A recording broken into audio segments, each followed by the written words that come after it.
Good morning all of you.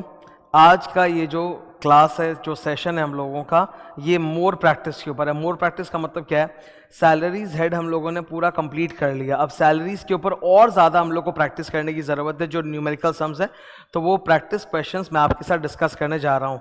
Look at the contents first. In this book volume 1 हमने salaries head complete कर लिया था, which is 80 pages. इसमें बहुत सारे क्वेश्चन आंसर थे, सॉल्व अनसॉल्व सब पढ़ा दिया।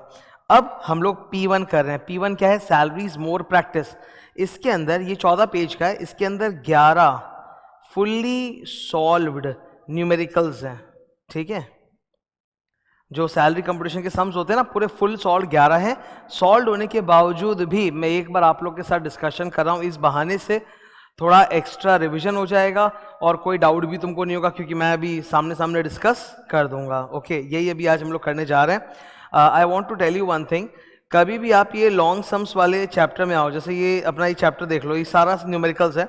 इसको पढ़ते वक्त या सॉल्व करते वक्त दिक्कत हो रही है, एक बार कॉन्सेप्ट भूल गए, रिवीजन करने का इच्छा है, तो मैंने सैलरीज का फुल रिवीजन वीडियो बनाकर अपने वेबसाइट पे डाल दिया है। मेरे वेबसाइट पे siddharthagarwalclasses.com पे आप ऊपर में ही देखोगे, इनकम टैक्स का एक पेज होता है, टॉप में एकदम टॉप में राइट साइड में देखो, कॉन्टैक्ट अस के बगल में इनकम टैक्स का एक पेज है।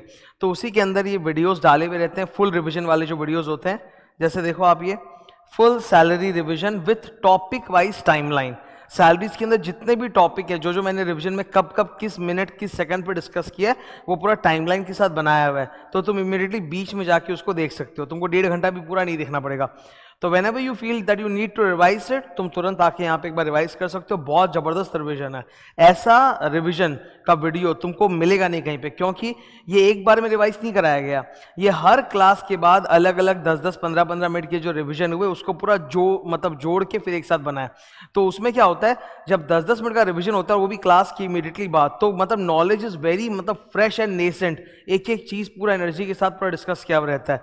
सो ये रिवीजन वीडियो बहुत सॉलिड है, भयंकर, इसमें कूट कूट के रिवीजन है। तुम इसी को देखोगे, तुम्हारा पूरा सैलरीज का एक बार दिमाग में दौड़ने लग जाएगा। तो बिफोर गेटिंग इनटू न्यूमेरिकल्स, एक बार इससे तुम रिवाइज कर लेना। ठीक है, अब हम लोग आते हैं इस पे, मोर प्रैक्टिस। चलो डिस्कस करते हैं। कोई भी सम जब मैं डिस्कस कराऊंगा, तो उसका प्रिंट में सॉल्यूशन नीचे दिया हुआ है। डिस्कशन फिर क्यों करा रहे हो सर? डिस्कशन इससे करा रहे हैं बिकॉज एक अप्रोच भी तो सिखाना पड़ता है ना, कि आपके सामने एक सम्स आया और उसको अप्रोच कैसे करना है, एक अप्रोच, एक अटैक कैसे करना है, ताकि कोई मिस्टेक्स नहीं हो, तो वो भी सिखाना जरूरी है। प्लस मैं ये चाहता हूं कि मैं अगर एक बार इसको डिस्कस कर दूंगा, तो बहुत सारे स्टूडेंट इसको घर पे कर लेंगे। क्या है कि ना, अक्सर ऐसा होता है कि टीचर्स लोग जब सॉल्व कोई भी चीज़ पकड़ाते हैं स्टूडेंट को करने के लिए, तो स्टूडेंट्स तो फिर घर में कभी कर नहीं पाते, उनको टाइम नहीं मिलता, या वो टलते रहता है। तो अगर मैं ही सामने सामने रिवाइज करा दूंगा, तो तुमको भी घर में ये पढ़ने का पढ़ते हो डर नहीं लगेगा, तुम वीडियो के थ्रू ही पूरा प्रैक्टिस कर पाओगे। Let's start. कोई भी सम अपने करेंगे ना, तो मैं बगल में लिखता रहूंगा, इजी है, गुड है, हार्ड है, ऐसा लिखता रहूंगा। इससे क्या होता है, फ्यूचर रिवीजन में तुमको इजी लगेगा कि भाई पता रहेगा पहले से कि इस प्रॉब्लम का लेवल क्या है, दिमाग कैसे चलाना है। क्वेश्चन 1 ये इजी है, छोटा सा एकदम, ठीक है, वेरी इजी। इनफैक्ट ये बेस्ड है on the topic leave travel concession, जिसको अपने बोलते हैं LTC, leave travel concession. Leave travel concession की टॉपिक सेक्शन नंबर 10 में आती है, जो कि एग्जामिनेशन चैप्टर में पर सैलरीज में डिस्कस किया जाता है। लीव ट्रैवल कंसेशन में क्या होता है कि आप हॉलीडे पे जा रहे हो अपनी फैमिली के साथ, तो आपकी जो कंपनी है, बॉस है, आपका एम्प्लॉयर है, उन्होंने आपके ट्रैवलिंग वगैरह का खर्चा दिया है। नाउ LTC में एग्जामिनेशन सिर्फ ट्रैवल कॉस्ट का मिलता है, मतलब एक शहर से दूसरे शहर ट्रैवल का कॉस्ट है, वो खर्चा मिलेगा।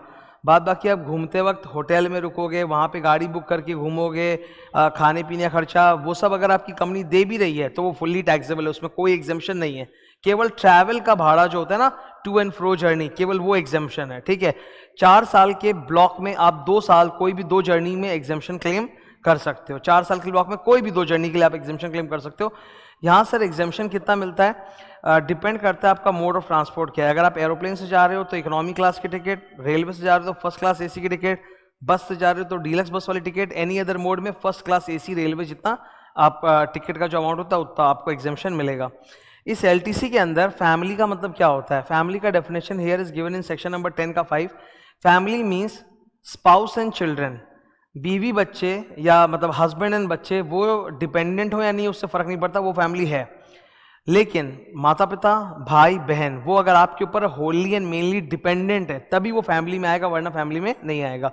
तो इनके ट्रैवल की टिकट अगर कंपनी ने दी है तो वो एग्जेम्प्टेड होती है, ठीक है। इसमें एक ज्ञान होता है कि मैक्सिमम 2 बच्चों के घूमने तक का खर्चा एग्जेम्प्ट किया जाएगा। हाउएवर अगर आपको पहला वाला बच्चा सिंगल हुआ और फिर बाद में आपके ट्विंस या ट्रिपलेट्स पैदा हुए तो फिर जितने भी बच्चे हैं टोटल 3 4 सबका एग्जेम्पशन मिल जाएगा। तो ये उसी के ऊपर बेस करके बनाया गया है। सचिन, ठीक है, एम्प्लॉय का नाम क्या है? Sachin. Sachin went on a holiday on 9 सितंबर to Mysore with his wife and 3 children. अब हम जानते हैं कि एलटीसी में मैक्सिमम 2 चिल्ड्रन का एग्जेम्पशन है, बट अगर आपका पहला बच्चा एक सिंगल चाइल्ड था और उसके बाद आपको मल्टीपल चिल्ड्रन हुए, एक साथ मल्टीपल बर्थ हुए, जिसको हम लोग बोलते हैं ट्विन ट्रिपलेट, तब आपको सबका एग्जेम्पशन मिल जाएगा। तो 3 बच्चे हैं इसके, 1 daughter born in 2014 and twins born in 16। तो 2014 में एक बेटी हुई और फिर 2016 में ट्विंस एक साथ हो गए, तो फिर वो मिला के तीनों बच्चों का ही आपको एग्जेम्पशन मिल जाएगा, ठीक है, फुल एग्जेम्पशन मिल जाएगा। टोटल ट्रैवल कॉस्ट कितना है? 80,000, जिसमें पति पत्नी का लगा था 50,000 और तीनों बच्चों का लगा है 30,000, मतलब कुल मिला के 80,000 ट्रैवल एक्सपेंस है। और बॉस ने पूरा 80,000 रीइंबर्स कर दिया। हम बोलेंगे फुल्ली एग्जेम्प्ट, फुल्ली एग्जेम्प्ट। यहाँ पे तीनों बच्चों का एग्जेम्पशन मिल जाएगा। रीज़न बहुत ही सिंपल है कि पहला सिंगल चाइल्ड था, फिर बाद में ट्विंस पैदा हुए, तो वो पूरा मिला के फुल एग्जेम्पशन हो जाता है। इसी में बताया उन्होंने कि मान लीजिए कि 3 बच्चों में पहले ट्विंस पैदा हो जाते 2014 में और फिर एक बेटी पैदा होती 2016 में, तब क्या होता? तो अगर आपका पहला ही बच्चा जो है वो ट्विंस हो गया, 2 बच्चे हो गए, तब फिर वहीं पे ख़त्म, तो 2 बच्चे का एग्जेम्पशन मिलेगा, तीसरे का बच्चे का एग्जेम्पशन नहीं मिलेगा। तो यहाँ पर आप लिखोगे, अच्छा तीनों बच्चों का मिला के 30,000 है, हस्बैंड वाइफ का 50,000, बच्चों का 30,000 है, तो एक एक बच्चे का आप 10,000 ज्यूम करोगे, तो no exemption for third child, तीसरे बच्चे का आपको एग्जेम्पशन नहीं मिलेगा। यहाँ पर 10,000 रुपया उसका टैक्सेबल हो जाएगा और 70,000 एग्जेम्प्ट हो जाएगा, ठीक है। 70,000 रुपया हस्बैंड वाइफ का 50,000 और दो जो ट्विन बच्चे पहले पैदा हो गए उनका 20,000 वो एग्जेम्प्ट हो जाएगा। जो थर्ड चाइल्ड है 10,000 उसका टैक्सेबल रहेगा, उसका एग्जेम्प्ट नहीं होगा। सो इजी क्वेश्चन था, आपने देखा, और संग संग ये ऐसे हम लोग पढ़ लिए। तुम अगर मेरे साथ ही इसको प्रैक्टिस करते जा रहे हो तो संग संग तुम्हारा प्रैक्टिस हो रहा है, तुम्हारे लिए फिर कोई बैकलॉग या होमवर्क क्रिएट नहीं हो रहा है। सॉल्यूशन पूरा प्रिंट में यहाँ तुम लोगों के लिए लिखा है मैंने नोट्स के साथ, ताकि कोई दिक्कत नहीं हो। क्वेश्चन नंबर 2 देखने में आपको लंबा लगेगा बट ये है easy. It has lot of perquisites. इस पर्टिकुलर क्वेश्चन की विशेषता है कि इसमें बहुत सारे पर्क्स हैं, बहुत सारे पर्क्स का डिस्कशन है, ठीक है, और फटाफट होते जाएगा, कोई बहुत हार्ड नहीं है। Rahul is employed in a concern, मतलब business enterprise, on a monthly salary of 50,000 rupees per month. मतलब इनका बेसिक हो गया 6 लाख रुपया,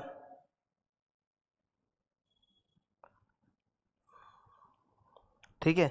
इनकी बेसिक सैलरी कितनी हो गई? 6,50,000 पर मंथ।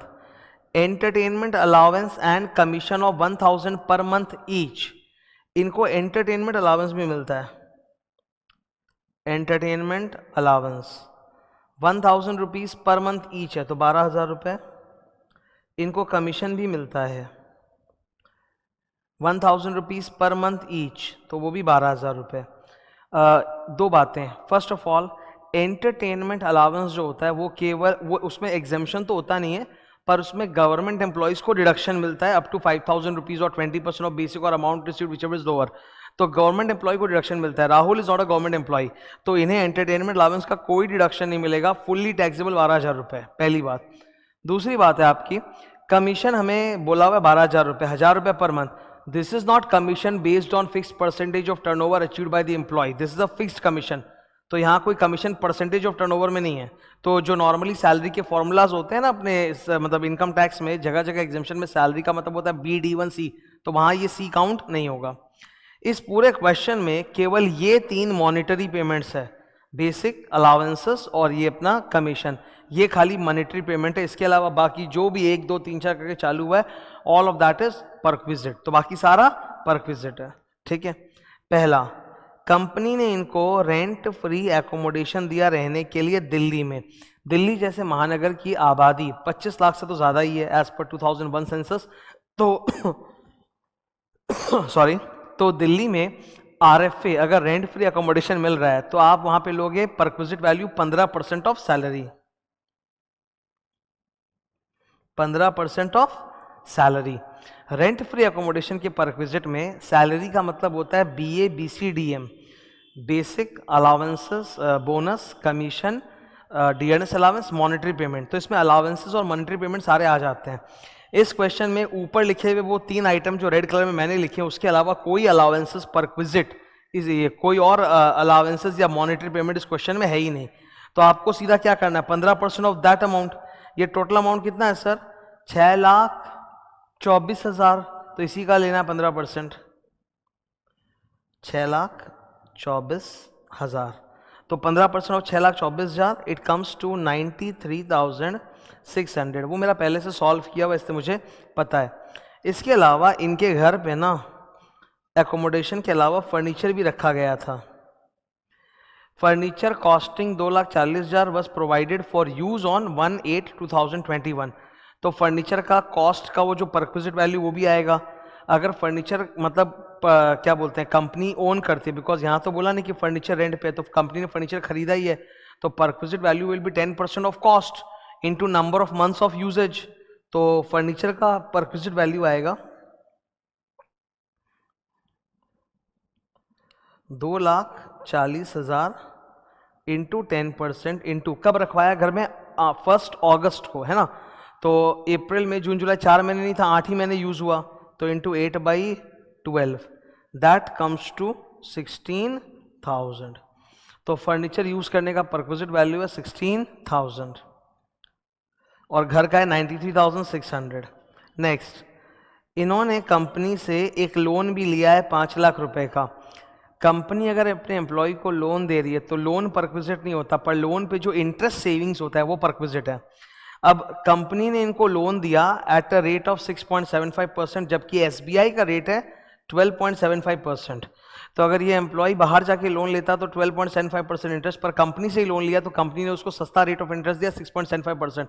तो इंटरेस्ट में बचा कितना, 6%, तो वही परक्विजिट है। 6% ऑफ कितने का लोन है सर, 5 लाख। अब लोन कब लिया इन्होंने, तारीख इंपॉर्टेंट है सर, तारीख उसकी है 1 अगस्त 2021, तो 8 महीने के लिए लिया ना, तो इंटरेस्ट भी 8 महीने का निकलेगा इंटू 8/12। तो 6% of 5 lakh into 8/12 that comes to 20,000 rupees. ठीक है, वो कितना आएगा, 20,000 रुपीज। तो ये इंटरेस्ट की परक्विजिट वैल्यू हो गई। अच्छा, कंपनी ने इनको एक अंगूठी गिफ्ट की है 14,900 ऑन हिज बर्थडे। एम्प्लॉयर से जो भी गिफ्ट मिलता है एम्प्लॉय को, वो IFOS में नहीं जाता, वो सैलरीज हेड में आता है। और सैलरीज हेड में क्लियर नियम है कि 5,000 रुपये तक का गिफ्ट का एग्जेम्पशन है, उसके ऊपर जो भी है टैक्सेबल है। तो 14,900 में से टैक्सेबल कितना होगा, 14,900 माइनस 5,000 का एग्जेम्पशन है इक्वल टू 9,900। ठीक है, तो 5,000 रुपये तक का गिफ्ट में एग्जेम्पशन मिल गया, 9,900 टैक्सेबल है। ये सारा वैल्यूज अपने सम्स में बाहर लिखते जाएंगे। जो जो मैं ऐसे लिख रहा हूँ ना यहाँ पे, सब चीज़ें आपको देखो सॉल्यूशन में वहाँ मिलेगी, चेक कर लो। ये रहा सॉल्यूशन। बेसिक 6 लाख था, फिर एंटरटेनमेंट अलाउंस 12,000, कमीशन 12,000, फिर ये रेंट फ्री अकोमोडेशन 93,600, फर्नीचर का 16,000 जोड़ के, फिर इंटरेस्ट में जो बचा 20,000 रुपया, गिफ्ट रिंग में मिला 9,900 रुपया। सब ऐसे पूरा सॉल्व किया हुआ रहेगा। ठीक है, तो सॉल्यूशन में पढ़ा नहीं रहा हूँ मैं, संग संग क्वेश्चन के बगल में ही तुम्हारे लिए सॉल्व कर रहा हूँ। ठीक है, नेक्स्ट, कंपनी ने इनको क्रेडिट कार्ड दिया यूज करने के लिए। क्रेडिट कार्ड से होने वाला जो भी खर्चा जो कंपनी पे करती है फुल्ली टैक्सेबल होता है। तो 12,000 रुपये खर्च किया, प्लस क्रेडिट कार्ड के एनुअल चार्जेस भी थे 2,000 रुपये, तो कुल परक्विजिट हो गया 14,000 रुपये, टैक्सेबल है credit card. His son is allowed to use a motorcycle, use of motor bike. Company ने अगर आपको मोटर बाइक यूज करने दिया एम्प्लॉय को या member of the house hold को, तो बेटा तो member of the house hold में आएगा ही। ठीक है, तो उसको एक मोटर बाइक दी यूज करने के लिए, तो मोटर बाइक के यूज का जो परक्विजिट वैल्यू होता है वो होता है 10% ऑफ कॉस्ट। बाइक कितने की है, 60,000 रुपये की बाइक है, 10% ऑफ कॉस्ट। अब हमें देखना है कितने महीने यूज के लिए दिया। तो हमें बताया गया the company had purchase this bike on 1 मई 2018, और वो बेटे को यूज पे दे दिया गया था। The company finally sold it on 1 अगस्त 2021। तो 4 महीने तक 2021 में 4 महीने तक तो बेटा यूज कर रहा था, और फिर 1 अगस्त को कंपनी ने एम्प्लॉय को बेच ही दिया, तो बेचने के बाद तो वो एम्प्लॉय की संपत्ति, फिर उसमें परक्विजिट यूज का लगना बंद हो जाएगा। तो यूज करने को तो 4 ही महीने दिया, अप्रैल में जून जुलाई, तो इंटू 4/12, ठीक है, दैट कम्स टू ₹2000। संग संग ये बाइक बेची भी है, तो बेचने का एक अलग परक्विजिट होता है, ट्रांसफर ऑफ बाइक। ओके, यहां पर परक्विजिट वैल्यू होता है WDV of the bike minus cell proceed. WDV कितना होगा, 60,000 माइनस डेप्रिसिएशन का इस पे रेट क्या लगेगा, कंप्यूटर एंड इलेक्ट्रॉनिक आइटम पे होता है 50% WDV, मोटर कार पे होता है 20% WDV, अदर असेट्स जैसे सॉरी अदर असेट जैसे बाइक या फर्नीचर के ऊपर होता है 10% स्ट्रेट लाइन मेथड। तो आपको इस पे 10% स्ट्रेट लाइन मेथड के हिसाब से डेप्रिसिएशन देना है for how many years, number of completed year. आप देखिए कंपनी ने बाइक खरीदा था 1 मई 2018 को और इसको कब दिया एम्प्लॉय को, 1 अगस्त 2021, तो 3 साल पूरे हो गए। तो 10% SLM for 3 complete years minus company ने वो बाइक 30,000 रुपये में एम्प्लॉय को बेच दी, तो एम्प्लॉय से 30,000 रुपया लिया। तो आप ये लेस करके निकाल लो, 60,000 माइनस 3 साल का 10% आएगा 18,000, लेस करो 42,000 माइनस 30,000 12,000। तो बाइक के यूज का परक्विजिट वैल्यू 2,000 है और बाइक बेचने का परक्विजिट वैल्यू है 12,000 रुपये, तो 2,000 प्लस 12,000 14,000 रुपये।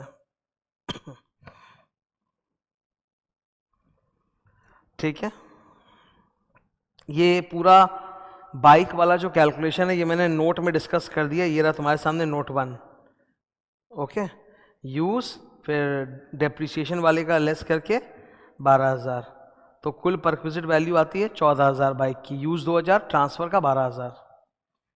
ओके, नेक्स्ट आइटम क्या है सर, नेक्स्ट आइटम नंबर 6। हमने 5 पॉइंट्स कर लिए, अभी आगे चलते हैं। 6 नंबर, इनको गाड़ी भी मिली है, छोटी गाड़ी है, 1.6 लीटर तक की गाड़ी को छोटी गाड़ी बोलते हैं, उस पर परक्विजिट कम होता है। Which is used for POP, POP मतलब partly official partly personal purpose. इसमें एक फिक्स स्लैब होता है ना, 1800, 2400, 600, 900 प्लस ड्राइवर का 900।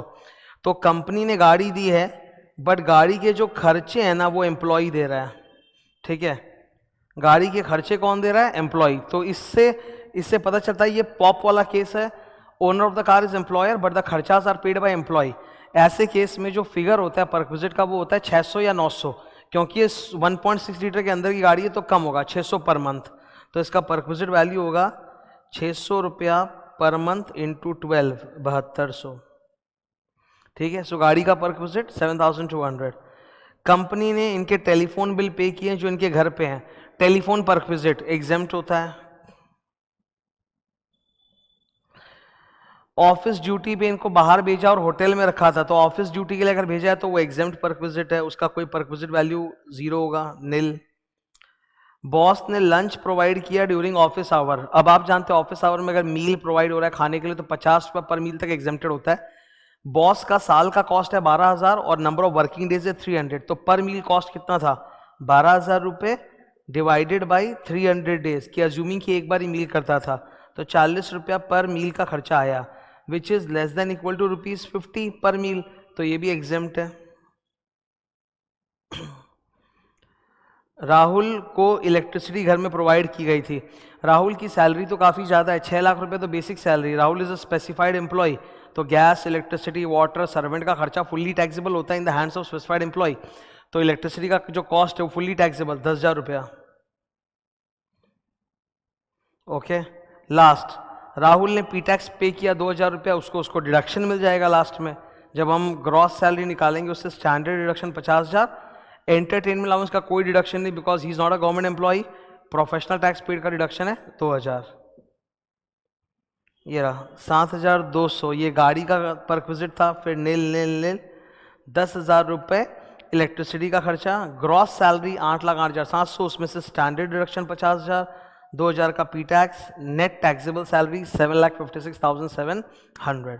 तो क्वेश्चन देखने में लंबा बहुत था, it has lot of perquisites, पर ये इजी क्वेश्चन था। अगला क्वेश्चन हमारे सामने, ये क्वेश्चन नंबर 3। क्वेश्चन नंबर 3 ये गुड है, तुम में से कुछ जन बोलोगे कि नहीं सर ये तो इजी है, पर ये एक्चुअली गुड है। रीजन क्या है, this question has lot of allowances. Maximum जो सैलरी के क्वेश्चन होते हैं ना वो परक्विजिट्स पे होते हैं, जिसमें परक्विजिट भरा हुआ होता है, जैसे क्वेश्चन नंबर 2 हम लोग करके आए। पर ये क्वेश्चन में पर्क नहीं, अलाउंस भरा हुआ है, इसीलिए ये मुझे थोड़ा सा डिफरेंट ही अच्छा लगता है। ठीक है, इसमें क्या एक एक करके पढ़ते हैं। कार्तिक का सैलरी कंप्यूटेशन हमें करना है। He is an area manager in Mayank Steels during the financial year, ये इंफॉर्मेशन है। अच्छा, बेसिक सैलरी देखो जरा, अप टू 31 अगस्त इनकी सैलरी थी 40,000 रुपीज, मतलब 5 महीने तक, है ना। 1 सितंबर से इनकी सैलरी हो गई बेसिक 50,000 पर मंथ, यानी 7 महीने तक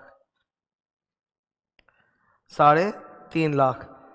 तो इनका टोटल बेसिक पैकेज है, बेसिक सैलरी 5,50,000 तोड़ तोड़ के है। तो ये थोड़ा एक डिफरेंट हमको देखने को मिला, स्टार दे दो। ये थोड़ा एक डिफरेंट देखने को मिला ना कि बेसिक सर एक साथ में नहीं दिया, इंटू 12 करके तोड़ तोड़ के अलग अलग साल के बीच में बढ़ा है, great. Second, transport allowance. Transport allowance केवल ब्लाइंड, डेफ एंड डम, ऑर्थोपेडिकली हैंडीकैप में एग्जेम्पशन मिलता है 3200 पर मंथ का। नॉर्मल लोगों को ट्रांसपोर्ट अलावेंस में कोई एग्जेम्पशन नहीं, फुल्ली टैक्सेबल।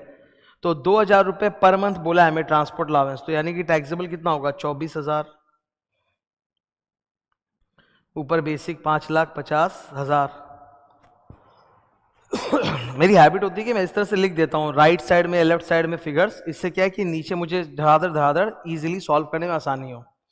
अब इंपॉर्टेंट बात मैं आपको बता देता हूँ पहले से in advance. Most of the salaries में जब हम लोग एग्जेम्पशन वगैरह देते हैं तो हम लोग BD1C निकालते हैं, basic plus dearness allowance forming part of retirement benefit plus commission as a fix percentage of turnover, यही लेके हम लोग सॉल्व करते हैं। ठीक है, अभी इस क्वेश्चन में हमें डियरनेस अलावेंस दिया ही नहीं है और commission as a percentage of turnover दिया ही नहीं है, तो इस क्वेश्चन में BD1C equal to B basic only. ठीक है, तो इस क्वेश्चन में जहां जहां हमें BD1C की आवश्यकता होगी वहां बेसिक लेके काम चल जाएगा। देखो जरा नंबर 3 क्या है sir, contribution to recognise provident fund. इन्होंने कितना कर रखा है 15% ऑफ बेसिक ये लोग देते हैं, माइनस एग्जेम्पशन होगा, माइनस क्या एग्जेम्पशन, प्रोविडेंट फंड में एम्प्लॉयर का जो कंट्रीब्यूशन होता है, एम्प्लॉयर का जो भी कंट्रीब्यूशन होता है प्रोविडेंट फंड में, it is exempt up to 12% of salary which is 12% of BD1C। अब इस क्वेश्चन में तो BD1C में D1 और C तो है ही नहीं, डियरनेस अलाउंस और कमीशन है नहीं, तो 15% of basic minus 12% of basic, सीधा सीधा बोलो 3% ऑफ बेसिक और 3% ऑफ बेसिक, बेसिक कितना है 5,50,000 जो आपने निकाला है, तो 3% ऑफ बेसिक जब आप सॉल्व करोगे इट विल कम टू 16,500, तो that is taxable. 12% of BD1C exempt होता है, तो लेस करने पे वो अल्टीमेटली आ रहा है 3% of basic 16,500। Children education allowance double star, sir double star क्यों कराया अभी पता चलेगा। यहाँ पे ना एक मिस्टेक होने का चांस बहुत ज्यादा है। हमको बोला children education allowance, he has got 2 children, so I have in my mind 2 children. अब आगे जाके उन्होंने लिखा 500 रुपीज पर मंथ। हमारा ऑटोमेटिक अजम्पशन होता है मन का दौड़ के 500 रुपए पर मंथ पर चाइल्ड और 100 रुपए पर मंथ पर चाइल्ड एग्जेम्प्ट है, तो 500 माइनस 100, 400 इंटू 12 इंटू 2, रॉन्ग। हमें क्वेश्चन में ये नहीं बोला कि 500 रुपया पर मंथ पर चाइल्ड, हमें जस्ट बोला 500 पर मंथ, नॉट पर चाइल्ड।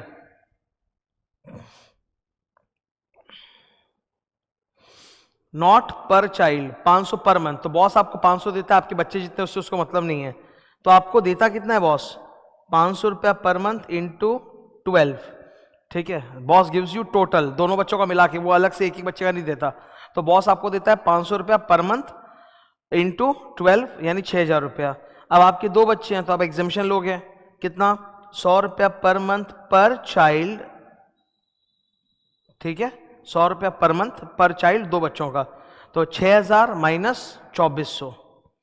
ठीक है, 6,000 minus 2400 it comes to 3600, it comes to 3600। तो 500 इंटू 2 इंटू 12 नहीं है, 500 पर मंथ दे रहा है बॉस, बस दोनों बच्चों का आप जैसे भी डिवाइड करना करो। तो कंपनी की तरफ से कितना मिल रहा है 500 इंटू 12 6,000 रुपया, 2 बच्चों का एग्जेम्पशन मिल लूंगा 100 इंटू 2 इंटू 12 2400, 6,000 2400 3600 रुपया। City compensatory allowance, city compensatory मतलब शहर में आपको मूव किया गया है, उसके लिए आपको एक्स्ट्रा पैसे दिए जा रहे हैं खर्चे मीट करने के लिए एक शहर से दूसरे शहर, तो ये फुल्ली टैक्सेबल होता है, इसमें कोई एग्जेम्पशन नहीं होता, इट इज फुल्ली टैक्सेबल। 300 रुपया पर मंथ, तो ये भी 300 रुपया पर मंथ इंटू 12 3600 रुपया आएगा। हॉस्टल एक्सपेंस, इसके पास 2 चिल्ड्रन है, हॉस्टल एक्सपेंस में भी हमें जस्ट बोला है 380 रुपया पर मंथ, ये नहीं बोला है पर चाइल्ड। तो बॉस आपको दे रहा है 380 रुपया पर मंथ इंटू 12 महीना माइनस आप हॉस्टल का नाम का एग्जेम्पशन कितना ले सकते हो। अब यहाँ पे थोड़ा मैथ्स लगाओ, हॉस्टल में आप एग्जेम्पशन ज्यादा कर सकते हो, 300 रुपया into 2 into 12 that will be bigger figure, और यहाँ जो फिगर आएगा 380 इंटू 12 वो छोटा फिगर आएगा। We all know that exemption can not be more than the allowance, तो एग्जेम्पशन ही अगर कम है 380 इंटू 12 तो वो 300 इंटू 2 इंटू 12 जितना तो होगा नहीं, उससे कम ही होगा। तो आपका यहाँ पे अल्टीमेटली सॉल्व होके 0 आएगा, माइनस में फिगर नहीं आएगा, ठीक है। 300 into 2 into 12 but it can not be negative, so ये 0 आ जाएगा। तो अंदर जब आप सॉल्व करके लिखोगे तो आप ऐसे लिखोगे, हॉस्टल अलाउंस मिला 380 इंटू 12 लेस एग्जेम्प्टेड 300 रुपया into 2 into 12 but restricted up to जो ऊपर अमाउंट आ रहा है, ठीक है। टिफिन अलाउंस, इसमें कोई एग्जेम्पशन नहीं है, और टिफिन अलाउंस पर्सनल खर्चा है, ये ऑफिस वाले अलाउंस से भी नहीं है कि इतना खर्चा लगा तो माइनस होगा। ऑफिस अलाउंसेस वाले जो थे वो 6 अलाउंसेस होते हैं, ठीक है। 6 अलाउंसेस को याद करने के लिए हम लोग बोलते हैं कैडबरी हट, सी से कन्वेंस, ए से एकेडमिक, डी से डेली, हट हेल्पर, यूनिफॉर्म एंड ट्रैवलिंग। तो टिफिन अलाउंस में कोई एग्जेम्पशन नहीं था, फुल्ली टैक्सेबल 5000 रुपया। नेक्स्ट, टैक्स ऑन एम्प्लॉयमेंट, इसका मतलब होता है P tax paid by the employer. तो आपके बॉस ने पी टैक्स आपका दे दिया, तो बॉस ने कुछ भी दिया तो वो सैलरी में ऐड होगा 2500, फिर आपको नीचे अलग से उसका डिडक्शन मिल जाएगा माइनस 2500, पी टैक्स का डिडक्शन मिलता है। तो पहले तो बॉस ने दिया तो ऐड करेंगे ना 2500 हम। तो अभी आप देखो नीचे आंसर में, basic 5,50,000, transport allowance 24,000, children education allowance less करके 3600, city allowance 3600, hostel allowance 380 into 12 4560, exemption 300 into 12 into 2 7200, but it can not be more than the allowance itself, तो लेस 4560 नील। आरपीएफ में जो एक्स्ट्रा कंट्रीब्यूशन है 16,500, 12% के ऊपर जो 3% आपने किया।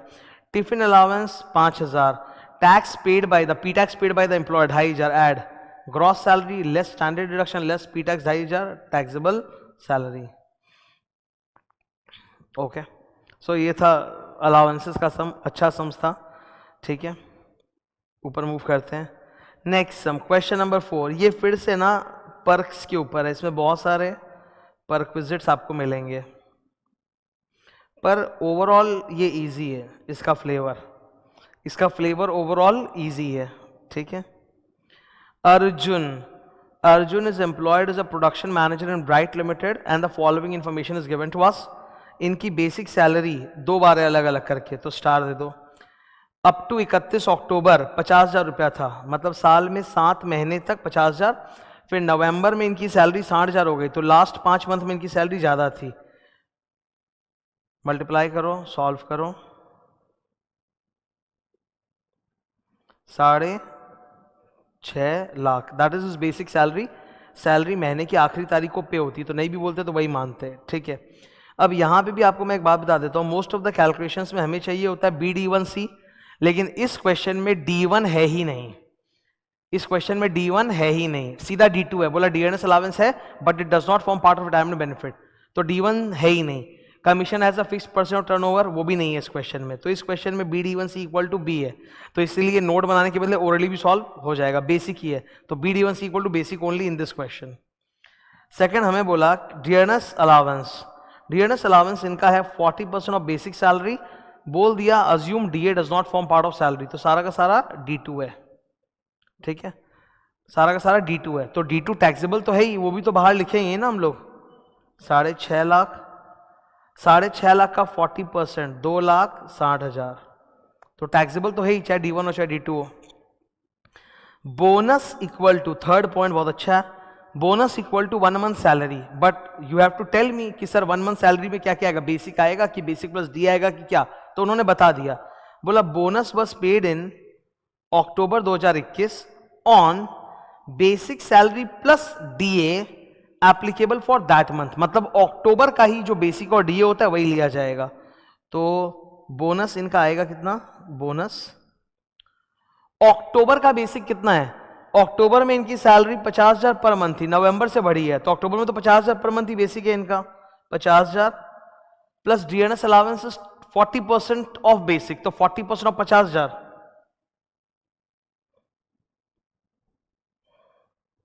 ये आपका आएगा 70,000।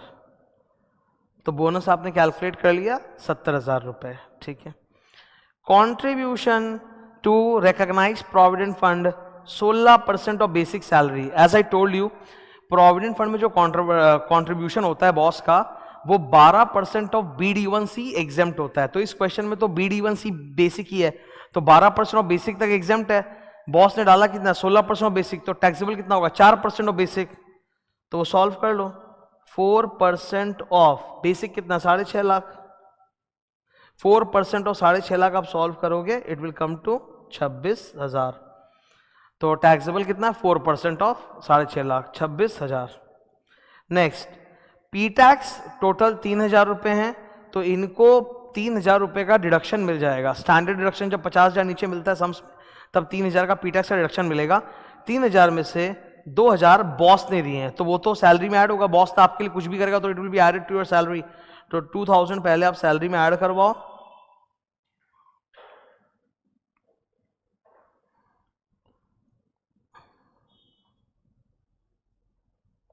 पहले तो आपकी सैलरी में ऐड होगा, और फिर 3,000 का आपको लास्ट में स्टैंडर्ड डिडक्शन मिलेगा। वो मैंने नीचे वहां लिख दिया था कि भूलो नहीं, पी टैक्स का डिडक्शन मिलेगा 3,000 और स्टैंडर्ड डिडक्शन 50,000। तो पी टैक्स टोटल 3,000 है, जिसका आप डिडक्शन क्लेम करोगे।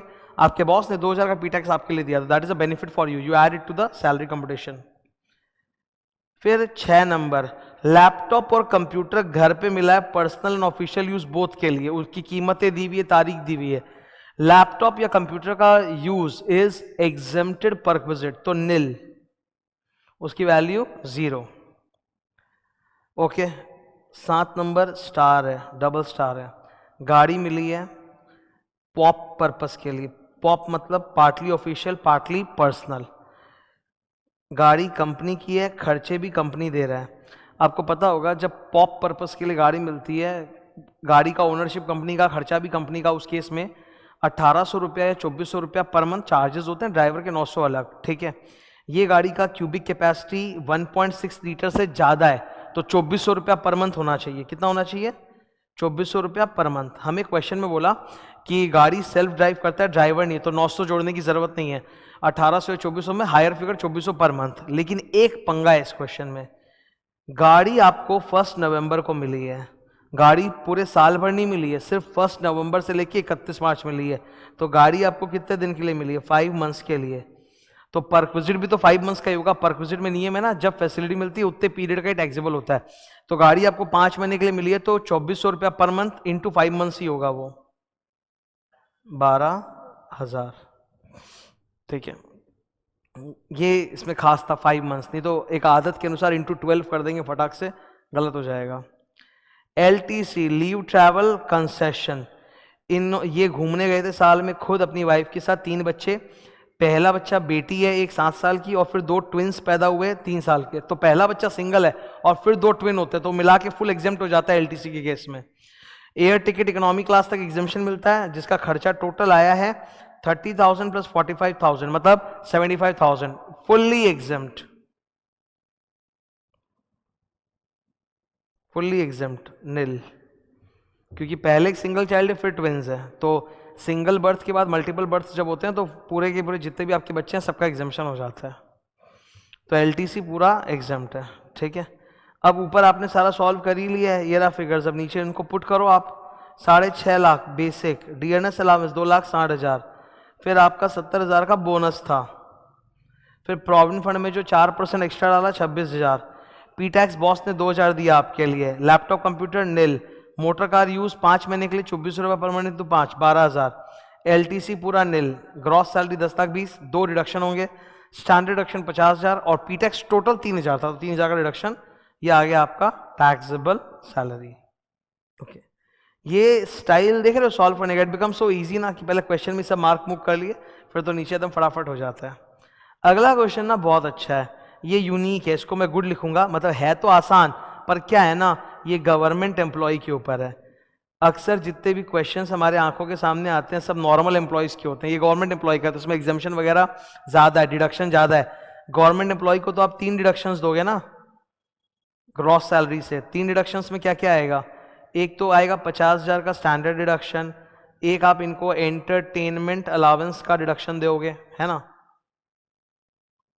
और एक आप इनको पी टैक्स का डिडक्शन दोगे, प्लस बीच में कुछ अलावेंसेस परक्विजिट भी ज़्यादा हो सकते हैं इनके एग्जाम्प्ट। गवर्नमेंट एम्प्लॉई है ये आफ्टर ऑल, तो गवर्नमेंट एम्प्लॉय का समय इसीलिए थोड़ा मुझे खास लगता है। सचिन एक गवर्नमेंट एम्प्लॉई है, उनको ये सब मिला। अब देखते हैं क्या क्या टैक्सेबल क्या नहीं। गौर से एक बार देखो जरा आप, यहां बेसिक पे बोला है, उधर 40,000 बोला है, कहीं पे भी पर मंथ बोला है क्या, नहीं, तो ये सारे फिगर पर एनम है, तो प्लीज इंटू 12 करने की गलती मत करना, ठीक है। बेसिक पे 40,000 taxable, DNS allowance taxable 15,000, into 12 मत करना, पर मंथ नहीं है। Commission 10,000, entertainment allowance 4,000। अब एंटरटेनमेंट अलाउंस जब मिलता है तब तो ऊपर ऐड करते ही है फुल्ली टैक्सेबल, बाद में इसका डिडक्शन क्लेम कर लेगा, डिडक्शन अंडर सेक्शन 16, तो इनको एंटरटेनमेंट अलाउंस का बाद में डिडक्शन मिल जाएगा। एंटरटेनमेंट अलाउंस का डिडक्शन जो होता है वो लोअर ऑफ 3 फिगर्स होता है। Number 1 amount received 4,000, number 2 maximum 5,000, number 3 20% of basic, इनका बेसिक है 40,000, तो 20% 40,000 8,000, तो 4,000 5,000 8,000 विच एवर इज लोअर 4,000, तो डिडक्शन कितना मिलेगा, 4,000 ही मिलेगा नीचे। तो बॉस ने 4,000 दिया पहले, वो ऊपर ऐड हो जाएगा कैलकुलेट करने में, फिर नीचे उसका डिडक्शन अलग से मिल जाएगा। मेडिकल एक्सपेंसेस, मेडिकल एक्सपेंसेस में सीधी सी बात है, गवर्नमेंट अस्पताल, एम्प्लॉयर अस्पताल में, अप्रूव्ड अस्पताल फॉर स्पेसिफाइड डिजीज में जब इलाज होता है तब एग्जेम्प्ट होता है, वरना फुल्ली टैक्सेबल। हमें कुछ नहीं बोला, हमें बस बोला medical expense reimburse, whenever they right and give you medical expense reimburse, इसका मतलब ये प्राइवेट अस्पताल तो फुल्ली टैक्सेबल, उसमें कोई एग्जेम्पशन नहीं होगा। तो 25,000।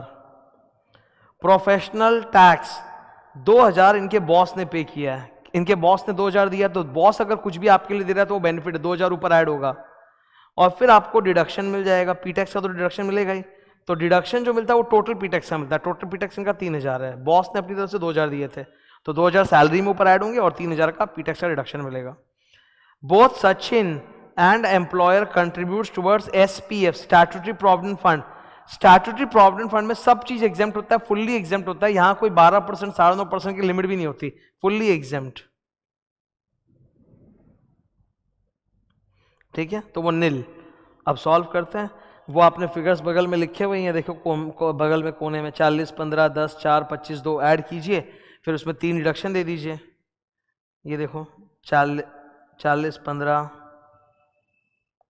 10 4 25 2,000, एसपीएफ में कंट्रीब्यूशन नील, ये आ गया ग्रॉस। अब लेस करो 3 deduction, standard deduction 50,000, entertainment allowance का डिडक्शन में 3 आइटम निकलेगा, actual received 4,000, 20% of basic salary 20% 40,000, 8,000, maximum 5,000, lowest 4,000, 4,000 का मिल जाएगा। पी टैक्स का टोटल 3,000 था, डिडक्शन मिला, ये आ गया इनका टैक्सेबल सैलरी 39,000। तो सम्स इजी है, बट क्या है ना, गवर्नमेंट एम्प्लॉय का था वो कभी देखने को मिलता नहीं, इसलिए इसको मैंने गुड लिखा। Question number 5। Next question number 6। Question number 6, ये वेरी गुड सम्स है। सर ये वेरी गुड क्यों है, मैं आपको बताता हूं। फर्स्ट पॉइंट तो ये क्वेश्चन 9 मंथ्स का डेटा के ऊपर बेस्ड है, बिकॉज जो एम्प्लॉय है वो रिटायर कर रहा है, तो एम्प्लॉय जो है वो 31 दिसंबर 2021 को रिटायर कर रहा है, दैट इज वाई पूरा का पूरा जो कंप्यूटेशन है वो 9 मंथ्स के बेसिस पर रहेगा। The most of the figures will be multiplied by 9 months, ये सबसे जरूरी बात है। सेकेंड, इस क्वेश्चन में हमें एचआरए देखने को मिलेगा, हाउस रेंट अलावेंस। अलावेंसेस के अंदर ना सिर्फ एक ही ऐसा अलावेंस है जिसके अंदर हमें सॉल्व करके फॉर्मूला से फिर एग्जाम्शन निकालना पड़ता है, बिकॉज एचआरए में आपको सीधा सीधा एग्जाम्शन नहीं है, आप 3 चीजें निकालो, actual amount received, rent paid minus 10% of salary, फिर 40% 50% ऑफ सैलरी, फिर जो लोवेस्ट है वो लो, तो एचआरए का कैलकुलेशन अपने आप में बहुत अच्छा होता है, तो इसलिए ये अच्छा है। एंड तीसरा, सर ये आदमी रिटायर कर रहा है, तो रिटायरमेंट के जस्ट बाद मतलब 31 दिसंबर को ये रिटायर करेंगे, तो फिर उनके बाद उनको रिटायरमेंट बेनिफिट मिलेगा, जैसे ही will gate gratuity, he will gate pension, provident fund से पैसा विड्रॉ करेंगे, तो ये सब बेनिफिट्स भी है। तो इनका जो भी टैक्सेबिलिटी होता है, मतलब एग्जेम्प्टेड अमाउंट लेस करके जो टैक्सेबिलिटी वो भी लेना है। तो उस लिहाज से देखा जाए ना, तो एक क्वेश्चन बहुत जबरदस्त साउंड करके आता है, because there are so many different things that we will look at in a single question. Number 1 ये हो गया पूरा एक ज्ञान। अब मैं एक चीज और आपको बता देता हूं, इस क्वेश्चन में ना कमीशन है नहीं, D1 है नहीं, तो इस क्वेश्चन में भी आप देखोगे कि BD1C equal to B, because इस क्वेश्चन में डियरनेस अलाउंस बोला है कि does not form part of retirement benefit, तो वो D2 है, तो D1 है नहीं। Commission fix percentage of turnover वो भी नहीं है, तो यहाँ पे जहां जहां एग्जामिशन में हमें BD1C लेना पड़ता है, जैसे सैलरी, ये HRA के अंदर ही सैलरी का मतलब होता है BD1C, तो वहां B है, बेसिक ही है, उससे काम करेंगे।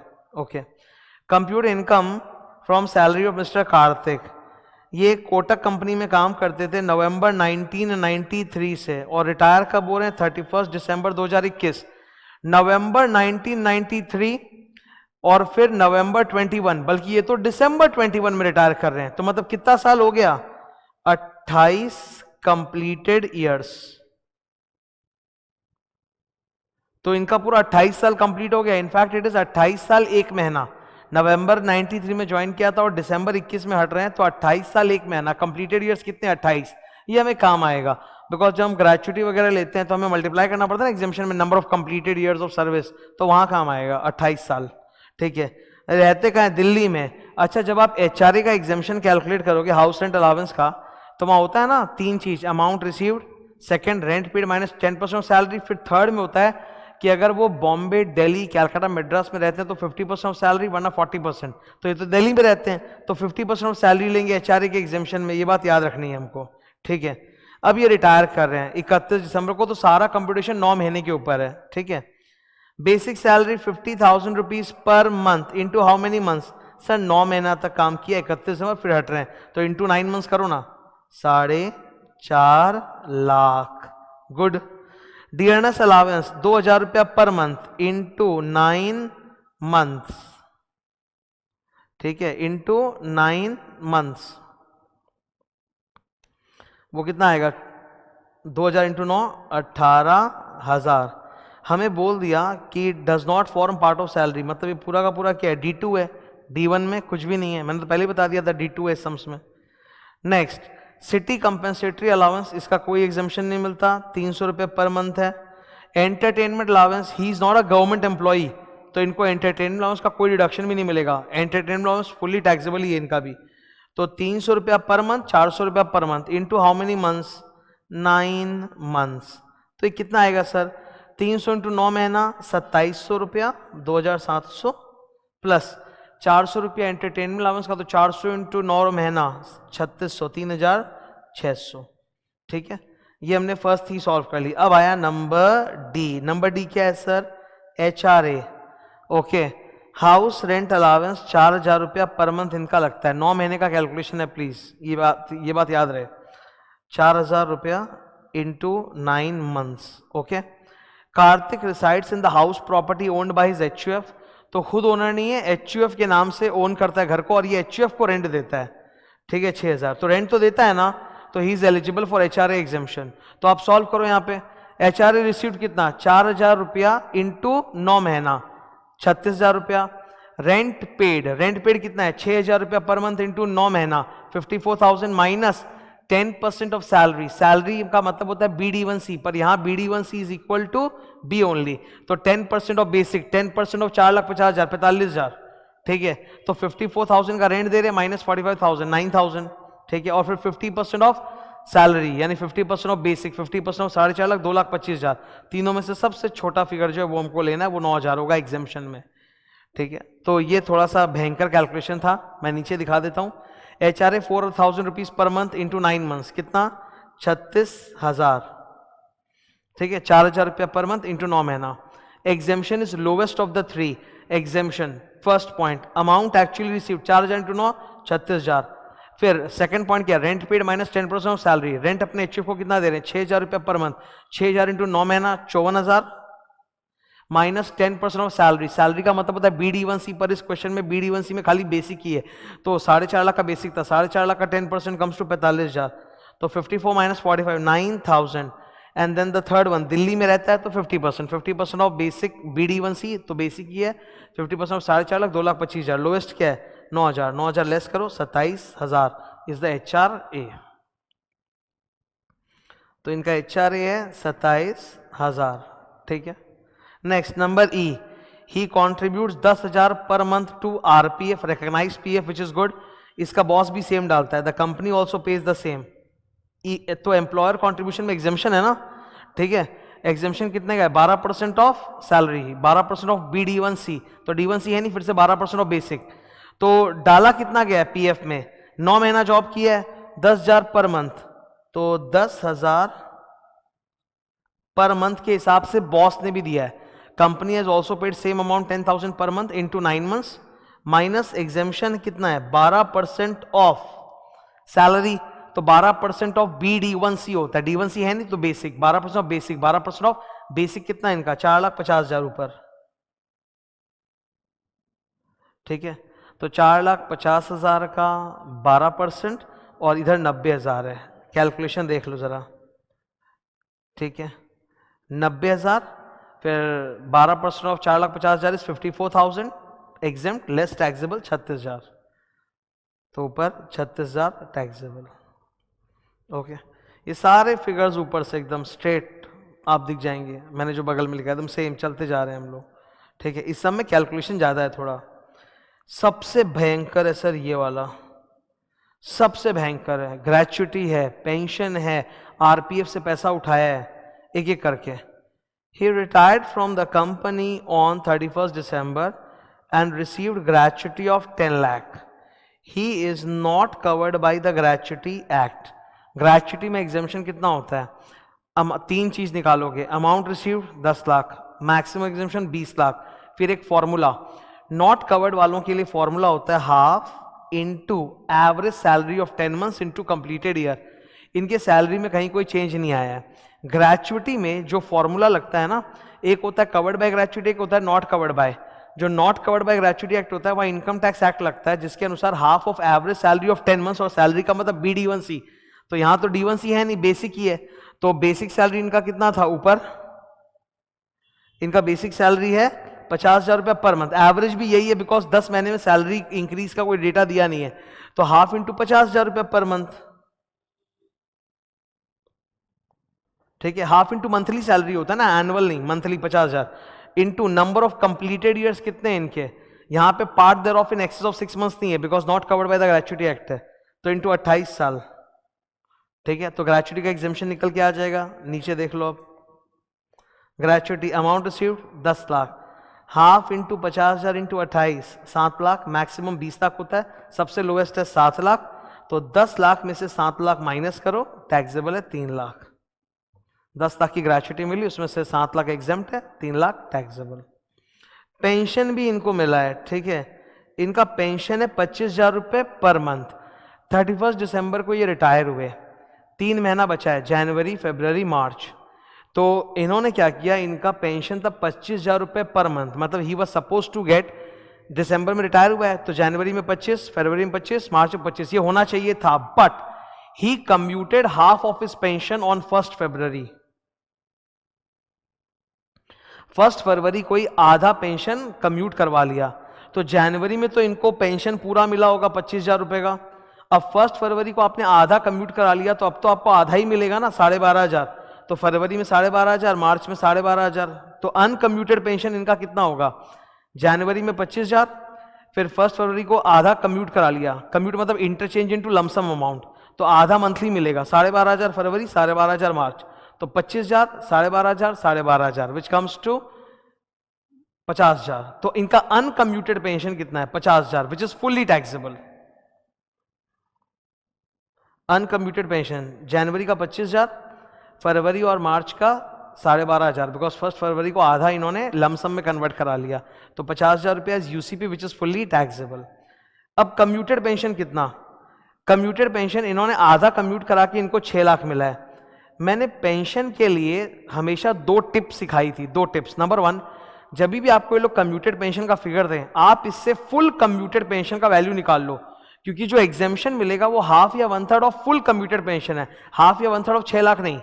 अगर इन्होंने अपना आधा पेंशन कम्यूट करा के 6 लाख मिला है, पूरा कम्यूट कराए होते तो कितना मिलता? 12 लाख मिलता। अगर पूरा कम्यूट कराए होते तो कितना मिलता? 12 लाख मिलता। ठीक है, तो सबसे पहले फुल कम्यूटेड पेंशन निकालो। और दूसरा, अनकम्यूटेड पेंशन को भूल मत जाना, वो फुल्ली टैक्सेबल होता है। तो अनकम्यूटेड पेंशन तो 50,000 है, 25,000, 12.5 मैंने बता ही दिया था, वो फुल्ली टैक्सेबल। अब this man is getting pension as well as gratuity, तो इनको कम्यूटेड पेंशन में एग्जेम्पशन हाफ नहीं 1/3 ही मिलेगा। तो 12 लाख का 1/3 4 लाख एग्जेम्प्ट, तो 6 लाख मिला है, 4 लाख एग्जेम्प्ट, 2 लाख टैक्सेबल। 6 लाख मिला, 12 lakh into 1/3, 4 lakh exempt, 2 lakh taxable. तो 2 लाख प्लस 50,000, 2,50,000, जिसमें 50,000 का यूसीपी अनकम्यूटेड पेंशन और 2 लाख का कम्यूटेड पेंशन है। ठीक है, ग्रेचुइटी हो गया, पेंशन हो गया। नेक्स्ट, इनके आरपीएफ में बैलेंस पड़ा हुआ था 3 लाख, पूरा विड्रॉ कर लिया। रिकॉग्नाइज प्रोविडेंट फंड में जब आप कंट्रीब्यूट करते हो अपनी सर्विस में तभी भी एग्जेम्प्ट होता है up to 12%, interest up to 9.5%, और जब आप विड्रॉ करते हो तो भी फुल्ली एग्जेम्प्ट होता है, तो उस पर कोई टैक्स नहीं है, एग्जेम्प्ट नील। ठीक है, ये आपका ग्रॉस सैलरी आ गया। इन दिस क्वेश्चन एंटरटेनमेंट अलाउंस का कोई डिडक्शन नहीं मिलेगा, बिकॉज ये गवर्नमेंट एम्प्लॉय नहीं है।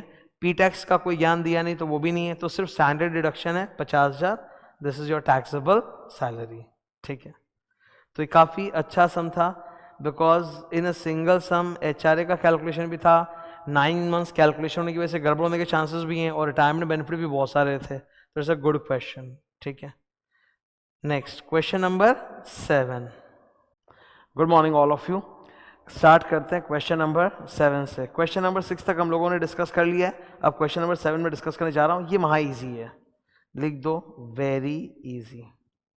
ये एकदम उन क्वेश्चंस में से है ना जो मुंह जवानी सॉल्व होता है। ठीक है, अच्छा इधर आप गौर से देखो, यहाँ पे there is a mixture of allowances and perquisites, but maximum आप बोलोगे तो उसमें ज्यादा परक्विजिटी है, तो लिख दो लॉट ऑफ पर्क्स। ठीक है, यहाँ पर जो फिगर्स है वो पर मंथ नहीं है, वो पर एनम है, तो आप इंटू 12 मत कर देना। करेक्ट। सबसे पहला फिगर हमारे सामने क्या, बेसिक सैलरी 6 लाख, तो 6 लाख। ठीक है, दूसरा फिगर क्या है, डीएनएस अलाउंस 3,20,000, तो 3,20,000। अच्छा, डीएनएस अलाउंस में अगर आप कुछ नहीं बोलोगे तो मैं वो D1 मान के चलूंगा, क्योंकि कल को अगर मुझे नीचे कुछ कैलकुलेशन में सॉल्व करना पड़ा जहां BD1C यूज होता है, तो D1 मतलब मैं मान के चलूंगा कि पूरा का पूरा पार्ट ऑफ रिटायरमेंट बेनिफिट्स है। कमीशन में कुछ नहीं बोलता तो ये परसेंटेज ऑफ टर्नओवर नहीं माना जाता, तो ये ऐड नहीं होता, पर सैलरी में तो ऐड होगा ही। तो commission 50,000। Entertainment allowance, this person is not a government employee, तो इसको एंटरटेनमेंट अलाउंस का कोई बाद में डिडक्शन मिलने वाला नहीं है, खाली जो मिला है वो फुल्ली टैक्सेबल है, 7,500। Medical expense 5 number item, medical expense reimburse by the employer. We always assume कि अगर आप गवर्नमेंट हॉस्पिटल वगैरह नहीं बोल रहे हो तो प्राइवेट हॉस्पिटल का खर्चा होगा जो रीइंबर्स हुआ है, तो फुल्ली टैक्सेबल है, कोई एग्जेम्पशन नहीं है, 21,000। प्रोफेशनल टैक्स 7,000, तो हम लोग को डिडक्शन मिलेगा बाद में इसका 7,000। अच्छा, हमें बोला गया है कि प्रोफेशनल टैक्स 7,000 में से 50% एम्प्लॉयर ने अपनी जेब से दिया, तो एम्प्लॉयर अगर मेरे लिए कुछ भी देगा तो वो मेरे लिए बेनिफिट है, वो मेरे सैलरी में ऐड होगा, तो 7,000 का 50% 3,500। Health insurance premium 7 number point, health insurance premium paid by employer, health insurance premium is exempt, तो बाहर कुछ नहीं जाएगा, dash. Gift voucher given by the employer on his birthday, तो गिफ्ट एम्प्लॉयर जब देता है तो वो सैलरी साइड में आता है, 5,000 तक एग्जाम्पशन है, उसके ऊपर टैक्सेबल, तो टैक्सेबल कितना होगा 2,000, 5,000 तक एग्जाम्प्ट होता है। ठीक है, लाइफ इंश्योरेंस प्रीमियम अगर एम्प्लॉयर पे कर रहा है तो उसके लिए कोई एग्जाम्पशन नहीं होता, हेल्थ इंश्योरेंस के लिए होता है, मेडिकल इंश्योरेंस के लिए होता है, एक्सीडेंट इंश्योरेंस के लिए होता है, ग्रुप इंश्योरेंस के लिए होता है, पर लाइफ इंश्योरेंस के लिए देयर इज नो एग्जाम्पशन, तो fully taxable. Laptop provided for use at home, घर में लैपटॉप दिया है जो एम्प्लॉय के बच्चे भी यूज करते हैं वगैरह, तो वो एग्जेम्प्ट परक्विजिट होता है। कंपनी ने नैनो कार आपको दिया यूज करने के लिए, partly official partly purpose personal purpose के लिए। ER एम्प्लॉयर की ही गाड़ी है, कंपनी ने दिया है तुमको गाड़ी और खर्चे भी कंपनी दे रही है, तो ऐसे केस में 1800 रुपया पर मंथ या 2400 रुपया पर मंथ होता है। हम लोगों को बोला है नैनो कार है जिसकी कैपेसिटी लेस देन 1.6 लीटर है, तो 1800 रुपया लेंगे। ड्राइवर के बारे में कुछ नहीं बोला है, तो अज्यूम्ड है कि एम्प्लॉय खुद चलाता होगा, तो 1800 रुपये per month into 12 that comes to 21,600। तो ये मोटर कार परक्विजिट का वैल्यू है 21,600। Annual credit card fees paid by the company, जो ऑफिस और पर्सनल दोनों में यूज होता है, तो ऑब्वियसली ये एक परक्विजिट है 2000 रुपये, फुल्ली टैक्सेबल। ओके, बस इन फिगर्स को आप जोड़िए, आपका आंसर आ जाएगा। नीचे ये रहा, देखो सारे फिगर्स जोड़े हुए हैं,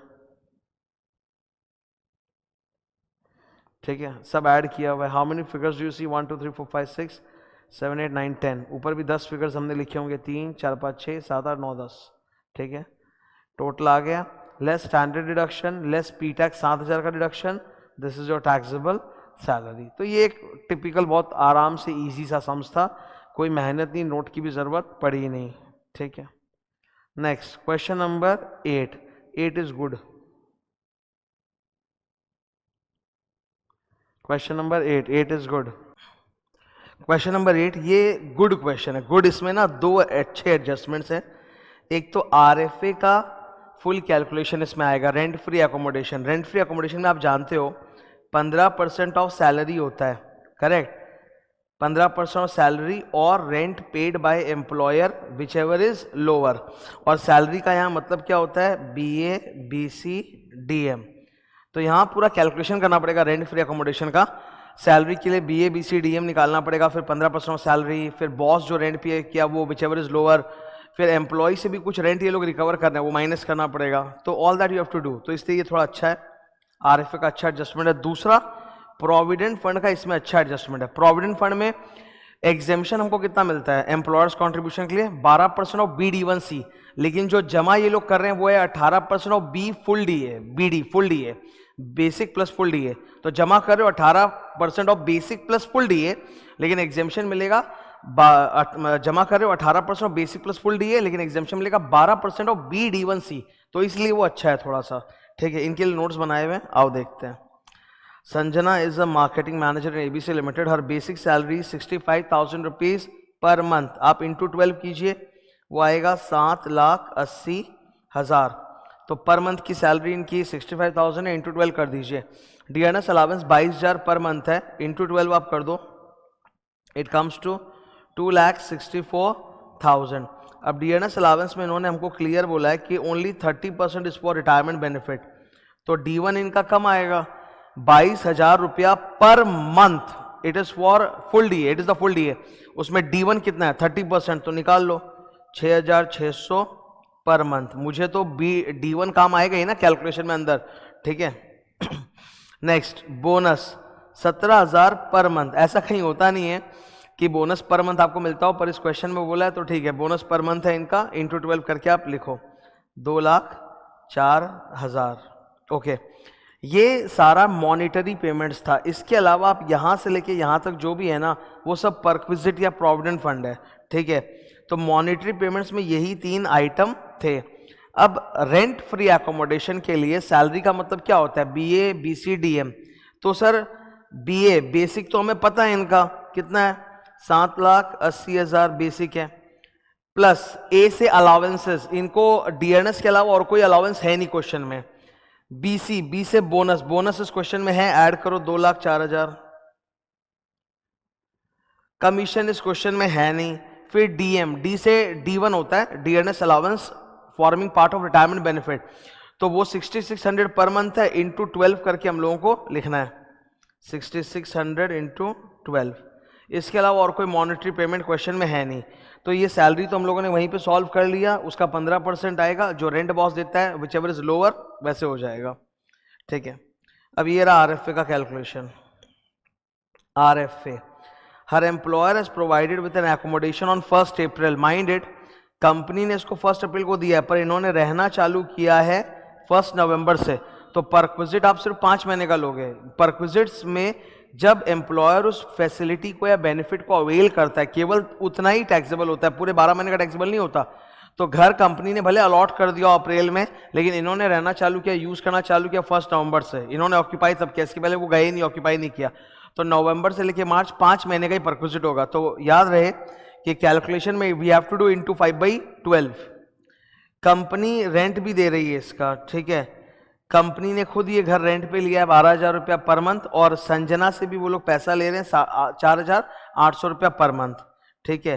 तो इसका कैलकुलेशन देख लेते आओ। नोट 1 नोट 2 नीचे। नोट 1 में वही सबसे पहले BA BC DM हम लोग निकालते हैं ना। तो basic 7,80,000, bonus 2,04,000 and DNS allowance D1 जो है वो होगा 6,600 रुपया पर मंथ इंटू 12 या 2,64,000 to 30%, whatever way you feel like, it will come to 79,200। तो ये आ गया इनका सैलरी 10,63,200, बट ये पूरे साल का है। हमको निकालना है 15% ऑफ सैलरी फॉर 5 मंथ्स। तो 15% of this for 5 months, 15% of 10,63,200 for 5 months, that comes to 66,450। Company rent कितना पे करी? 12,000 per month into 5 month, 60,000। Lower कौन सा है? 60,000। संजना से ये लोग 4,800 रुपया पर मंथ ले रहे हैं, 4,800 इंटू 5 24,000 रुपया, वो लेस होगा। Perquisite value 36,000। तो रेंट फ्री अकोमोडेशन का परक्विजिट वैल्यू 36,000 आया। तो इसमें बहुत मेहनत थी, पूरा नोट बना के अपने को करना पड़ेगा, ठीक है। तो RFA का value 36,000। Next, employer gave a gift voucher of 8,000 on birthday. 5,000 तक एग्जम्पशन है, 3,000 टैक्सेबल है। अब ये PF का वाला जो है ना, ये भी मेहनत लगेगा। She contributes 18% of her salary basic plus DA towards recognised provident fund and the company contributes the same amount. तो आप दे रहे हो कितना? 18% ऑफ, ये परक्विजिट वैल्यू नहीं लिखना चाहिए, सॉरी। आप दे रहे हो कितना? 18% of BD, full basic plus full D। Exempt कितना होता है employers contribution? 12% of B D1C। तो यहाँ पे थोड़ा मेहनत है, फटाक से 6% मत बोल दो, ठीक है। पहले बेसिक प्लस फुल DA का 18% लो, फिर B और D1, कमीशन तो है नहीं क्वेश्चन में, तो B और D1 का 12% लो, फिर जो डिफरेंस है that is the taxable part. इसके ऊपर भी नोट है, नोट 3। अब देख लो, 18% of basic per month, basic कितना है? 65,000 रुपया पर मंथ। DA कितना है? फुल DA 22,000 रुपया। तो 65,000 प्लस 22,000 इंटू 12 साल भर का इंटू 18%, ये आया।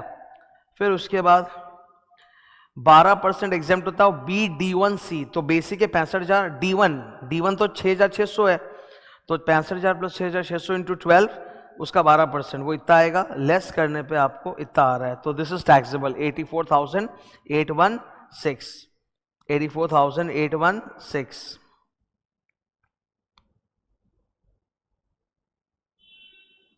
ठीक है, बाकी तो इजी है। कंपनी ने मेडिकल इंश्योरेंस दिया है तो वो एग्जेम्प्ट होता है नील। मोटर कार बॉस ने दिया है पॉप, एम्प्लॉयर मतलब गाड़ी भी कंपनी की है, खर्चे भी कंपनी ही पे कर रहा है।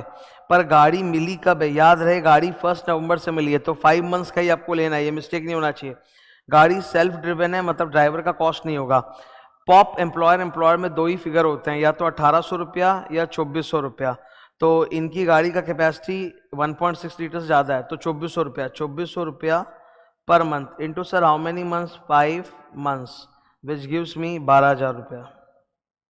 ठीक है, तो ऐसे ओवरऑल इजी था, पर इसमें 2 एडजस्टमेंट्स बहुत अच्छे थे, RFA का और PF का, इसीलिए मैंने इसको गुड लिख के ऊपर लिख दिया।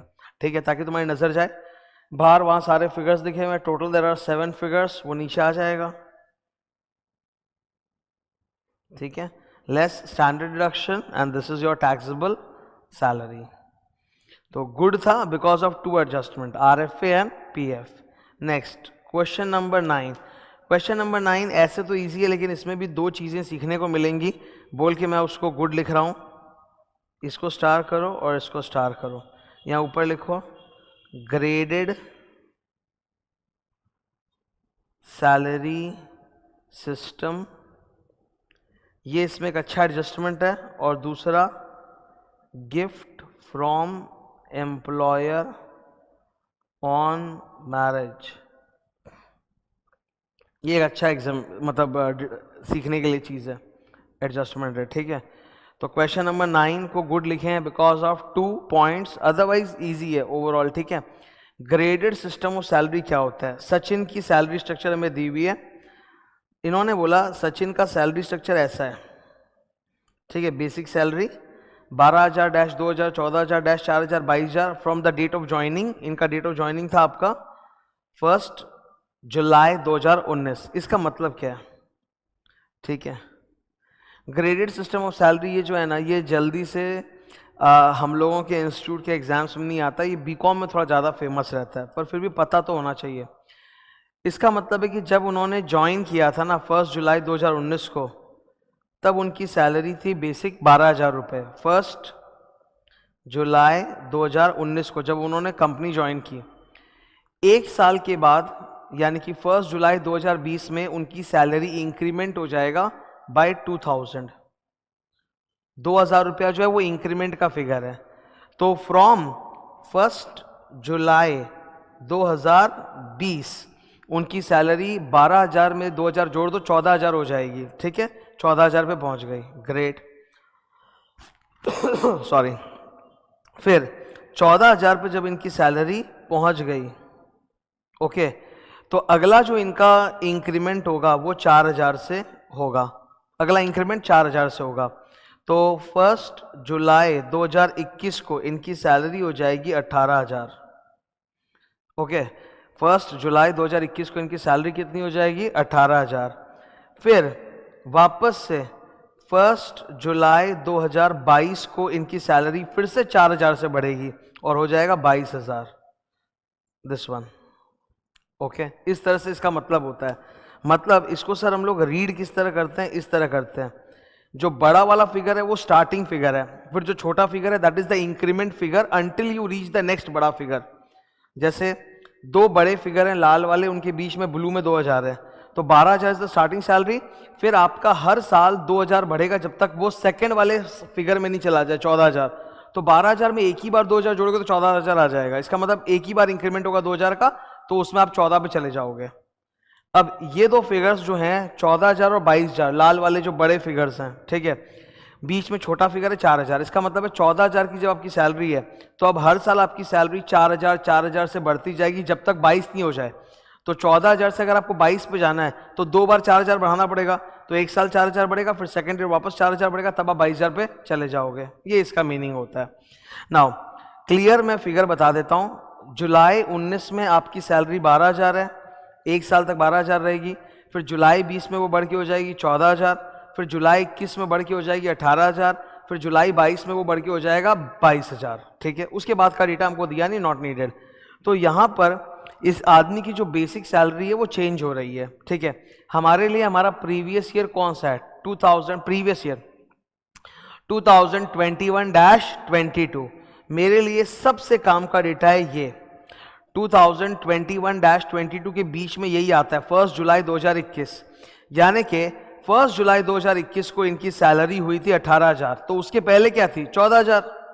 1 जुलाई 2021 को इनकी सैलरी कितनी हुई? 18,000, तो उसके पहले क्या थी? 14,000। तो मतलब पहले 3 महीने तक अप्रैल मई जून इनकी सैलरी 14,000 थी। फिर जुलाई में इनकी सैलरी बढ़ के 18,000 हुई और फिर 9 महीने तक इनको 18,000 मिला। तो साल के पहले 3 महीने 14,000, फिर नेक्स्ट 9 महीने 18,000। That is graded system. बस इसके ऊपर एक नोट है, आओ देख लेते हैं। मैंने नोट बनाया इसके ऊपर बहुत अच्छे से, नोट 1 2, ठीक है। ये देख लो इधर। 1 जुलाई को इन्होंने ज्वाइन किया, तो 1 जुलाई 2019 से लेके जून 20 तक इनका सैलरी था 12,000। फिर 2020 में, जुलाई 2020 में इनकी सैलरी बढ़ के हो गई 14,000।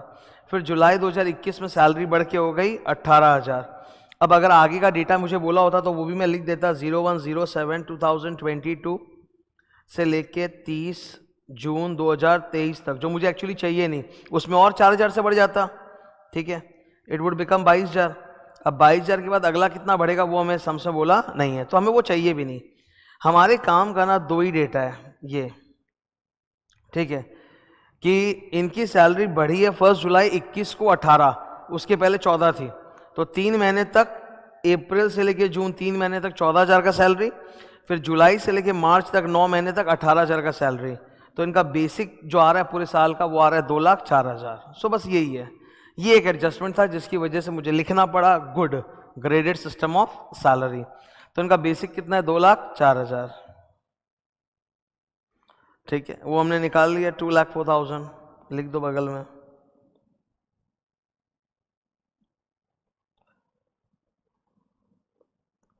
Second, bonus allowed 1 month salary based on the salary at the end of the year. तो बोनस मिलता है 1 महीने का बेसिक सैलरी, पर कौन से वाले महीने का, बिकॉज साल में मेरा बेसिक चेंज हुआ है। तो उन्होंने बोला साल के एंड में जो सैलरी चल रहा है बेसिक वही वाला, तो साल के एंड में तो उनका 18,000 चल रहा है, तो bonus he will get is 18,000 1 month salary, मतलब मार्च महीने का जो सैलरी वही bonus. Medical facility 18,000 given to the spouse in a hospital owned by the company. Government hospital या एम्प्लॉयर के ही हॉस्पिटल में अगर आपका या आपके फैमिली का इलाज होता है तो वो एग्जेम्प्ट होता है, तो नील। ठीक है, आपके घर पे उन्होंने फर्नीचर वगैरह रखवाया है आपके पर्सनल यूज के लिए, आपके घर पे फर्नीचर दिया है, तो इन्होंने आपको घर नहीं दिया पर घर पे फर्नीचर वगैरह दिया है, तो उसका परक्विजिट वैल्यू कितना होता है 10% ऑफ कॉस्ट। फर्नीचर वगैरह कितने का 1,80,000, 10% उसका 18,000। 5 नंबर को भी मैंने स्टार किया because it's good. Why it is good I will tell you. एक समय आएगा जब हम लोग IFOS चैप्टर में जाएंगे, इनकम फ्रॉम अदर सोर्सेज में जाएंगे। इनकम फ्रॉम अदर सोर्सेज वाला जो चैप्टर है उसमें गिफ्ट्स आता है, पर gift is other sources income. उसमें पढ़ाया जाता है कि अगर शादी वगैरह पे कोई गिफ्ट मिलता है तो वो एग्जेम्प्टेड होता है, उसमें वो इनकम नहीं माना जाता, उसको अदर सोर्सेज में नहीं जाता। ठीक है, सवाल यहाँ पे है कि मेरे शादी पे गिफ्ट मेरा बॉस मुझे दे रहा है, आई एम एन एम्प्लॉय, मेरे शादी पे मेरा बॉस ही मेरे को गिफ्ट दे रहा है, तो अब क्या करें, क्या वो एग्जेम्प्ट होगा या क्या होगा। तो आप सुनिए, in any kind of gift that you receive from your boss, from your employer, that goes under salaries head, not under the IFOS head. IFOS head में जो गिफ्ट जाता है वो बॉस वाला गिफ्ट नहीं है, एनी अदर गिफ्ट है। सबसे पहले तो सैलरी, ये गिफ्ट आपका बॉस आपको क्यों दे रहा है, because of your employment, you are connected to him because of employment. कौन सा वो आपका दोस्त भाईला लगता है जो आपको गिफ्ट आके दे रहा है, अंडरस्टैंड दैट। तो employer is giving you gift on marriage because he is your employer, otherwise वो क्यों देगा। तो ये भी गिफ्ट जो है ये सैलरीज हेड में ही जाएगा, और सैलरीज हेड में ऐसा कहीं कोई एग्जेम्पशन नहीं है कि शादी पे गिफ्ट मिलेगा तो एग्जेम्प्ट, ऐसा कहीं है ही नहीं। शादी पे मिले, जिस पे भी मिले 5,000 रुपए तक एग्जेम्प्ट है, उसके ऊपर टैक्सेबल। और कैश गिफ्ट है तब तो पूरा ही टैक्सेबल होता है। ठीक है, तो हमें कैश गिफ्ट तो नहीं बोला, ठीक है, they told us gift voucher दिया है। गिफ्ट वाउचर मतलब जिसका इस्तेमाल करके आप गिफ्ट खरीद सकते हो, Sodexo गिफ्ट वाउचर। कितना गिफ्ट वाउचर है 10,000 रुपए का, मैरिज पे दिया उससे कोई फर्क नहीं पड़ता। ठीक है, इररेलेवेंट। मैरिज वाला गिफ्ट जो है वो अदर सोर्सेज में होता है कि दोस्त वगैरह से या किसी रिलेटिव से मिला अदर मैरिज में, तो वो एग्जेम्प्ट है। बॉस से मिला है तो वो सैलरीज हेड में जाएगा सर, तो वहां खाली 5,000 तक एग्जेम्पशन है, तो balance 5,000 taxable. Okay, cash gift नहीं, वाउचर दिया है Sodexo वाउचर, तो उससे गिफ्ट ही लेना पड़ेगा, तो 5,000 तक एग्जेम्प्ट, 5,000 टैक्सेबल। 6 नंबर इजी है। एम्प्लॉयर ना अपने ही स्कूल में बच्चों को फ्री एजुकेशन दे रहा है, 2 बच्चे हैं इसके, दोनों को फ्री एजुकेशन मिल रहा है। तो हम जानते हैं कि ऐसे केस में perquisite value is equal to cost of education in a similar institute. तो एम्प्लॉय के दोनों बच्चों को फ्री में एजुकेशन मिल रही है, सिमिलर इंस्टीट्यूट में जो कॉस्ट है वो कितना है, पहले बच्चे के एजुकेशन का कॉस्ट है 900 रुपये पर मंथ, वो छोटे क्लास में होगा। दूसरा बच्चा बड़ा बच्चा है, उसका कॉस्ट ज्यादा है 1,200 पर मंथ, सॉरी। तो if the cost is less than equal to 1,000 per month तो वो एग्जेम्प्ट है, तो पहले वाले बच्चे का 900 पर मंथ जो वो एग्जेम्प्ट है। सेकंड चाइल्ड जो है उसका 1,200, 1,000 से ज्यादा, तो वो फुल्ली टैक्सेबल, 1,200 रुपया फुल्ली टैक्सेबल। तो 1,200 रुपया इंटू 12 महीना, 14,400। लास्ट, सैलरी ऑफ वॉचमैन, आपको वॉचमैन वगैरह मिला है, ऑब्वियसली आपका बेसिक ही 2,04,000 है, तो 50,000 की तो ऊपर है, तो you are a specified employee, तो आपको सर्वेंट वॉचमैन जो भी मिलेगा उसका salary fully taxable, perquisite value है वो। तो वॉचमैन आपको मिला है जिसकी तनख्वाह 1,500 रुपये पर मंथ, बॉस रीइंबर्स करता है, 1,500 पर मंथ इंटू 12, 18,000 टैक्सेबल। ठीक है, तो ये रहे हमारे figures, we have got 6 figures, we add them up, we get the answer, put the deduction 50,000। 1 2 3 4 5 6, फिर आप वो स्टैंडर्ड डिडक्शन दे दो 50,000 का, आ गया आपका टैक्सेबल सैलरी। तो सम इजी था, बस इसमें क्या है, वो एक ग्रेडेड सिस्टम सीखने को पता चल गया हम लोग को, एक वो है। और दूसरा मैरिज पे यहाँ दोगे तो ये IFOS चैप्टर नहीं कि एग्जाम्पशन मिल जाएगा, बॉस से मिला है तो 5,000 तक ये एग्जाम्प्ट, उसके ऊपर टैक्सेबल। ओके, एक सम्स मैंने रेगुलर क्लास में भी कराया था जहां मैरिज पे गिफ्ट मिल रहा है पर वो 5,000 के नीचे था, 4,750, यहाँ 5,000 के ऊपर, तो it's a great way to check that. Okay, question 9 अपना कंप्लीट होता है। Question number 10, good question. इसमें 2 एडजस्टमेंट्स हैं जो बहुत अच्छे हैं, एक RFA का और दूसरा प्रोविडेंट फंड का। ये 2 एडजस्टमेंट्स में बहुत अच्छे हैं, ठीक है, ऊपर लिख लो, स्टार कर दो, RFA और PF। नाउ इस क्वेश्चन का डेटा कुछ इस प्रकार से है। बेसिक सैलरी है 3,60,000, सर वो तो टैक्सेबल होता ही है, 3,60,000। DA 15%, forming part of retirement benefit, मतलब ये पूरा का पूरा जो DA है वो D1 है, मतलब पूरा का पूरा dearness allowance is D1, there is no difference. तो 15% ऑफ 3,60,000 आप सॉल्व कर लो, 15% of 3,60,000, that comes to sir 54,000। Great, तो बेसिक हो गया, डियरनेस अलाउंस हो गया। Next allowances, conveyance allowance. 6 allowances ऐसे होते हैं which is connected to your office duty, ठीक है, जिसको याद करने के लिए हम लोग बोलते हैं कैडबरी हट। Convince allowance, academic, daily, helper, uniform, travelling, तो उसमें कन्वेंस अलाउंस भी आता है। तो जितना अमाउंट आप ऑफिस पर्पस के लिए स्पेंड करोगे उतना माइनस हो जाता है, उतना एग्जेम्प्ट हो जाता है। इन्होंने बोला 1,200 रुपए पर मंथ मिलते हैं और वो पूरा का पूरा एक्चुअल आपका स्पेंड हो जाता है टुवर्ड्स एक्चुअल रीइंबर्समेंट, तो जितना आपको मतलब होता है उतना पूरा मिल जाता है, ठीक है। तो यानी कि लिए कुछ बचता है ही नहीं, तो फुल्ली एग्जेम्प्ट हो जाएगा, नथिंग इज टैक्सेबल। मतलब इन्होंने बोल दिया 1,200 रुपया पर मंथ कन्वीनियंस अलाउंस मिलता है टुवर्ड्स एक्चुअल एक्सपेंडिचर, तो एक्चुअल भी आपका इतना ही होता है। तो ऑफिस ड्यूटी से कनेक्टेड है, एक्चुअल है, माइनस कर दो 0, नथिंग इज टैक्सेबल। ओके, एक स्टूडेंट का डाउट आएगा, सर यहाँ पर ना सी में कन्वेंस अलाउंस भी बोला और रीइंबर्समेंट भी बोला है, और आपने हमें सिखाया था कि रीइंबर्समेंट का मतलब होता है मॉनिटरी परक्विजिट। बिल्कुल सही है, लेकिन अगर वो लोग क्लियरली आपको अलाउंस वर्ड बोल रहे हैं, कन्वेंस अलाउंस, तो वो अलाउंस ही माना जाएगा, ठीक है। So conveyance allowance is connected to office duty, जितना एक्चुअल होता है उतना ही मिल रहा है, एग्जेम्प्ट, पूरा ही कट जाएगा। टेलीफोन अलाउंस 500 रुपया पर मंथ, टेलीफोन का अगर परक्विजिट होता है तो फिर वो फुल्ली एग्जेम्प्ट होता है, लेकिन टेलीफोन का अगर अलाउंस मिलेगा, टेलीफोन या मोबाइल का अलाउंस, तो फुल्ली टैक्सेबल होता है वो। कितना हो गया सर? 500 रुपये पर मंथ मिलता है, 6,000 रुपया। नाउ वेट, ABCD ये सारे थे monetary payment allowances, basic, dearness allowance, convenience allowance, telephone allowance. अब यहां से जो होगा सब क्या होगा? परक्विजिट्स होगा, ठीक है। यू रिमेंबर कि हम लोगों को RFA के लिए क्या चाहिए होता है?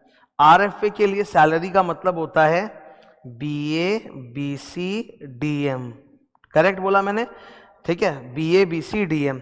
तो BA में बेसिक आएगा, हाँ सर बेसिक आएगा 3,60,000, प्लस अलाउंस में टैक्सेबल अलाउंसेस आएंगे, तो इनके कन्वेंस अलाउंस तो एग्जेम्प्ट हो गए, टैक्सेबल अलाउंस में आएगा ये टेलीफोन अलाउंस, फुल्ली टैक्सेबल 6,000 रुपया। बोनस और BC, बोनस कमीशन है नहीं क्वेश्चन में, DM, डी से डियरनेस अलाउंस D1, तो D1 तो पूरा का पूरा है 54,000 रुपए, प्लस अदर मॉनिटरी पेमेंट नहीं है इस क्वेश्चन में, तो इनका सैलरी आपको मिल गया, ये रहा 3 फिगर जोड़ के, इट कम्स टू 4,20,000। तो रेंट फ्री अकोमोडेशन जब आप सॉल्व करोगे तो 4,20,000 का आपको 15% लेना है, ठीक है। तो अभी हमको क्वेश्चन में दिया है number E, RFA provided by the employer, rent paid by the employer 12,000 per month. तो RFA का वैल्यू कितना? 15% ऑफ सैलरी, 15% ऑफ 4,20,000, और the rent paid 12,000 per month into 12, 1,44,000, whichever is lower. तो ये हमें सॉल्व करना पड़ेगा, ये नीचे नोट में मैंने सॉल्व किया है, ठीक है, देख लो आप। Salary for RFA equal to 3 figure जोड़े हमने, 4,20,000 जो ऊपर मैंने तुमको दिखा दिया, उसका 15% करो, 15% ऑफ सैलरी 4,20,000 कम्स टू 63,000, और the rent paid by the company, rent paid कितना? 12,000 per month into 12, 1,44,000, whichever is lower, lower answer क्या है? 63,000। सो आपके रेंट फ्री अकोमोडेशन का परक्विजिट वैल्यू आ गया 63,000, okay, next laptop for personal use, laptop का perquisite value exempt होता है, उसका कोई पर्क नहीं ऐड होगा, nil. Reimbursement of medical treatment bill of dependent brother of 20,000, dependent brother family में आता है, यस, बट हमें ये तो नहीं बोला कि गवर्नमेंट हॉस्पिटल में या एम्प्लॉयर हॉस्पिटल में है, तो यही माना जाएगा प्राइवेट हॉस्पिटल है, fully taxable 20,000। Premium on personal accident policy, accident insurance exempt होता है। Medical insurance of employees family, medical insurance exempt होता है। कंट्रीब्यूशन टू आरपीएफ, अब ये भी स्टार है, ये क्यों स्टार है मैं आपको बता रहा हूं। बोलता है boss 15% of salary provident fund में डालता है। Now what do you mean by salary? अगर आपको इस तरह की भाषा लिख के दी उन्होंने कि भाई आरपीएफ में बॉस 15% ऑफ सैलरी डाल रहा है, तो इसका मतलब है बेसिकली वो 15% ऑफ बीडी डाल रहा है, बेसिक प्लस फुल डीए डाल रहा है, इसका ये मतलब होता है। और एग्जेम्पशन हमें कितना मिलता है? 12% of BD1C। But in this question the good part is, in this question the good part is कि BD1C is equal to BD। How? BD1C, B तो B है ही, D1 यहां तो इन्होंने क्लियर बोल दिया कि डीएनएस अलाउंस पूरा का पूरा रिटायरमेंट बेनिफिट है, तो D is equal to D1, तो D1 और D सेम हो गया।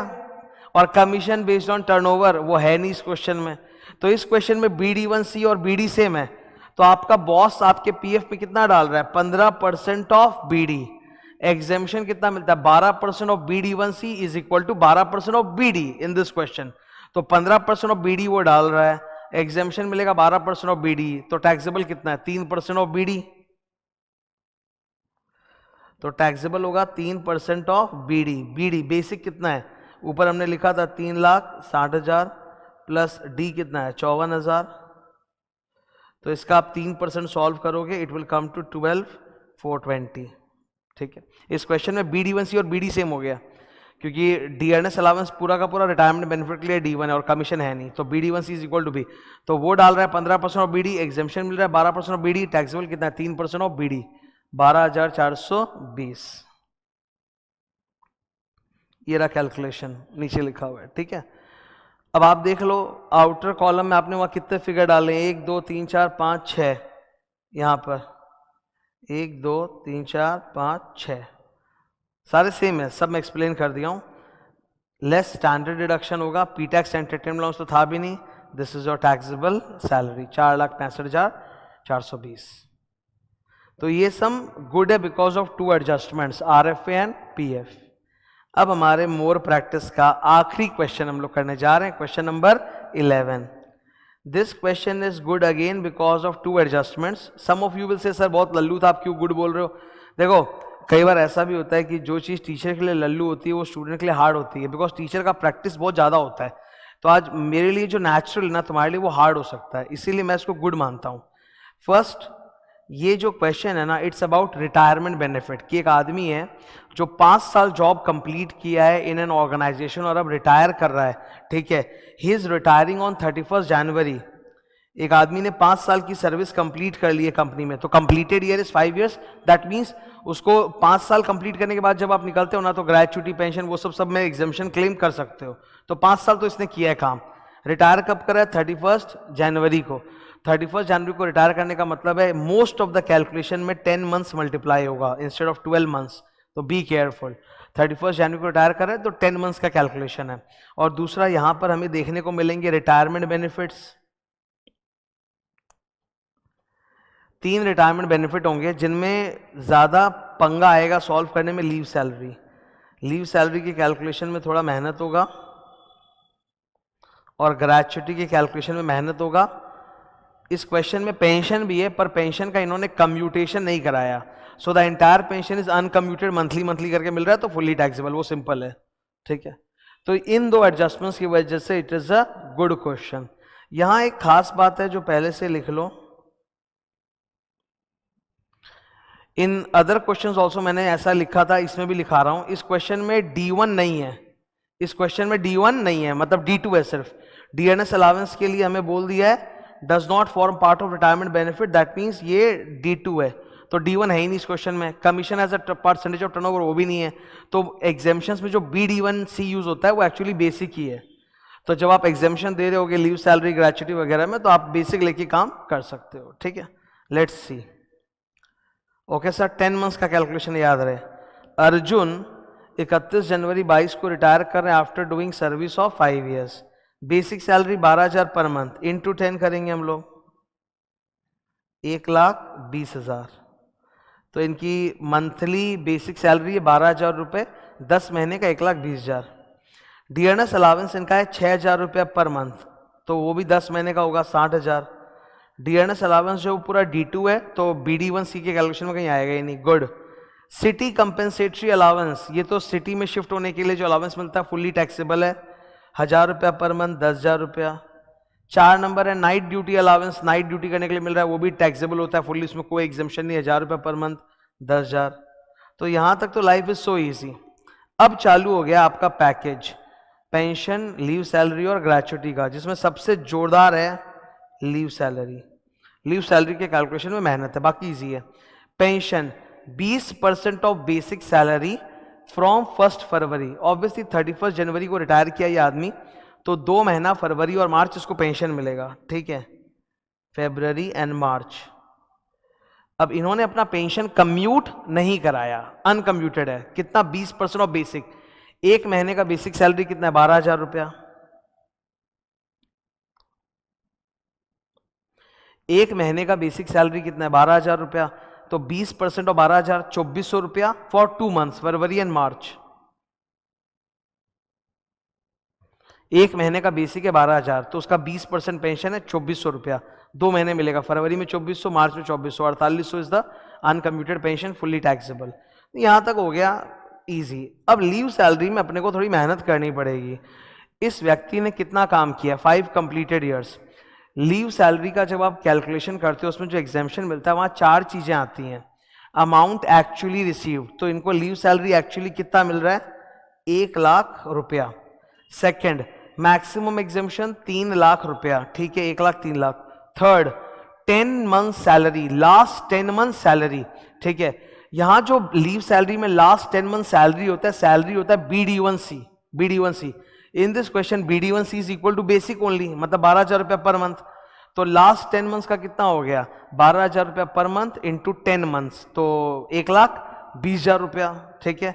चौथा होता है cash value of accumulated leave. इनका लीव कितना जमा है? बोला इन्होंने 5 साल में एक बार भी छुट्टी नहीं किया, इनका एक्यूमुलेटेड लीव है 225 दिन, बट वो सॉल्व हुआ है by taking 45 days leave per year for 5 years. We know that in leave salary they will allow exemption up to maximum 30 leaves per year. तो इनको एलिजिबल कितना है? 5 साल के लिए, हर एक साल का 30 लीव्स इक्वल टू 150 दिन। तो he is eligible only for 150 दिन का लीव। और इनका जो एवरेज लीव, एवरेज सैलरी है डेली का, मंथली इनका सैलरी है BD1C equal to basic equal to 12,000 रुपये मंथली। तो एक दिन का कितना? 12,000 बाई 30 करो, 400 रुपया आएगा, ठीक है। तो 400 रुपया इंटू 150 दिन, 60,000 रुपया। तो जो 4 फिगर्स है वो हमने भी डिस्कस कर लिया। आओ नीचे देख लो, ये यहीं पे सॉल्व्ड है लीव सैलरी, ठीक है। फर्स्ट, अमाउंट एक्चुअली रिसीव्ड 1,00,000 रुपया। फिर लास्ट 10 मंथ का सैलरी BD1C, तो BD1C is equal to basic only, ठीक है। BD1C equal to basic only, तो बेसिक 12,000 है, तो लास्ट 10 मंथ का 12,000 इंटू 10, 1,20,000, ओके। फिर आता है एक्यूमुलेटेड लीव का वैल्यू निकालो। तो IT के हिसाब से इनका एक्यूमुलेटेड लीव है 150 दिन, 5 साल का 30 दिन के हिसाब से 150 दिन। इनका, इन्होंने कुछ छुट्टी लिया नहीं, 150 दिन। अब इनका डेली का एवरेज सैलरी कितना है? BD1C equal to basic equal to 12,000 रुपया पर मंथ, 12,000 रुपया 30 दिन का, एक दिन का 12,000 बाई 30 इक्वल टू 400 रुपया आएगा। 400 रुपया इंटू 150 दिन, 60,000 रुपया, that is the cash value of accumulated leave, 60,000। फिर मैक्सिमम लिमिट कितनी होती है लीव सैलरी में? 3,00,000। तो इनमें से लोएस्ट कौन सा है? 60,000। सो ही रिसीव्ड 1,60,000 का exemption, 40,000 is taxable. So leave salary का कैलकुलेशन बहुत अच्छा है। ये तुम नोट में भी कर सकते थे, यहां पे भी कर सकते हो, कोई फर्क नहीं पड़ता। नेक्स्ट, ठीक है, यहां लिख दो बाहर 40,000 टैक्सेबल है। नेक्स्ट है सर इनका gratuity. He is not covered by the gratuity act. Okay, तो इनके लिए एग्जेम्पशन कितना होता है? 3 figures, gratuity received 1.5 lakh, maximum limit 20 lakh, और half into average salary of last 10 months excluding the month of retirement, BD1C। तो BD1C तो बेसिक ही है, तो इनका एवरेज सैलरी वही आएगा 12,000 रुपया। BD1C is equal to basis, और कोई चेंज भी नहीं हुआ तो 12,000 रुपया पर मंथ। तो half into monthly salary into number of years that he has completed, 5 years. ठीक है, वो जो भी आएगा तो वो सॉल्व करते हैं। नीचे देखो, gratuity least of the following, amount actually received 1.5 lakh. ठीक है, फिर half into monthly salary 12,000 into 5 साल, तो 6,000 इंटू 5 30,000। फिर ये रेक्टिफाई करो तो मेक इट 20 लाख। ग्रेचुटी का मैक्सिमम एग्जेम्पशन 20 लाख, तो 1.5 लाख मिला है, उसमें से हाफ इंटू मंथली इंटू 5 साल आ रहा है 30,000, और मैक्सिमम 20 लाख है। लोअर फिगर कौन सा है? 30,000। तो 1.5 लाख हमको मिला है, उसमें से 30,000 एग्जेम्पशन है, 1,20,000 इज टैक्सेबल।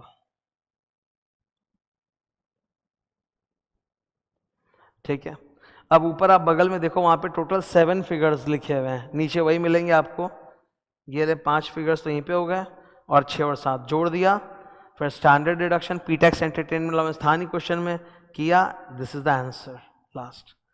ये सारा जो डिस्कशन आप देख रहे हो ना, जो मैंने पूरा कंप्लीट किया, it is very helpful, because इसमें मैं हर जगह बता रहा हूँ इजी है, गुड है, इंपॉर्टेंट, जिसमें पहले से बता रहा हूँ। सैलरी का जो मीनिंग है BD1C, कई जगह पे वो सॉल्व होकर सिर्फ B आ रहा है, BD आ रहा है, वो सब मैंने डिस्कस कर दिया।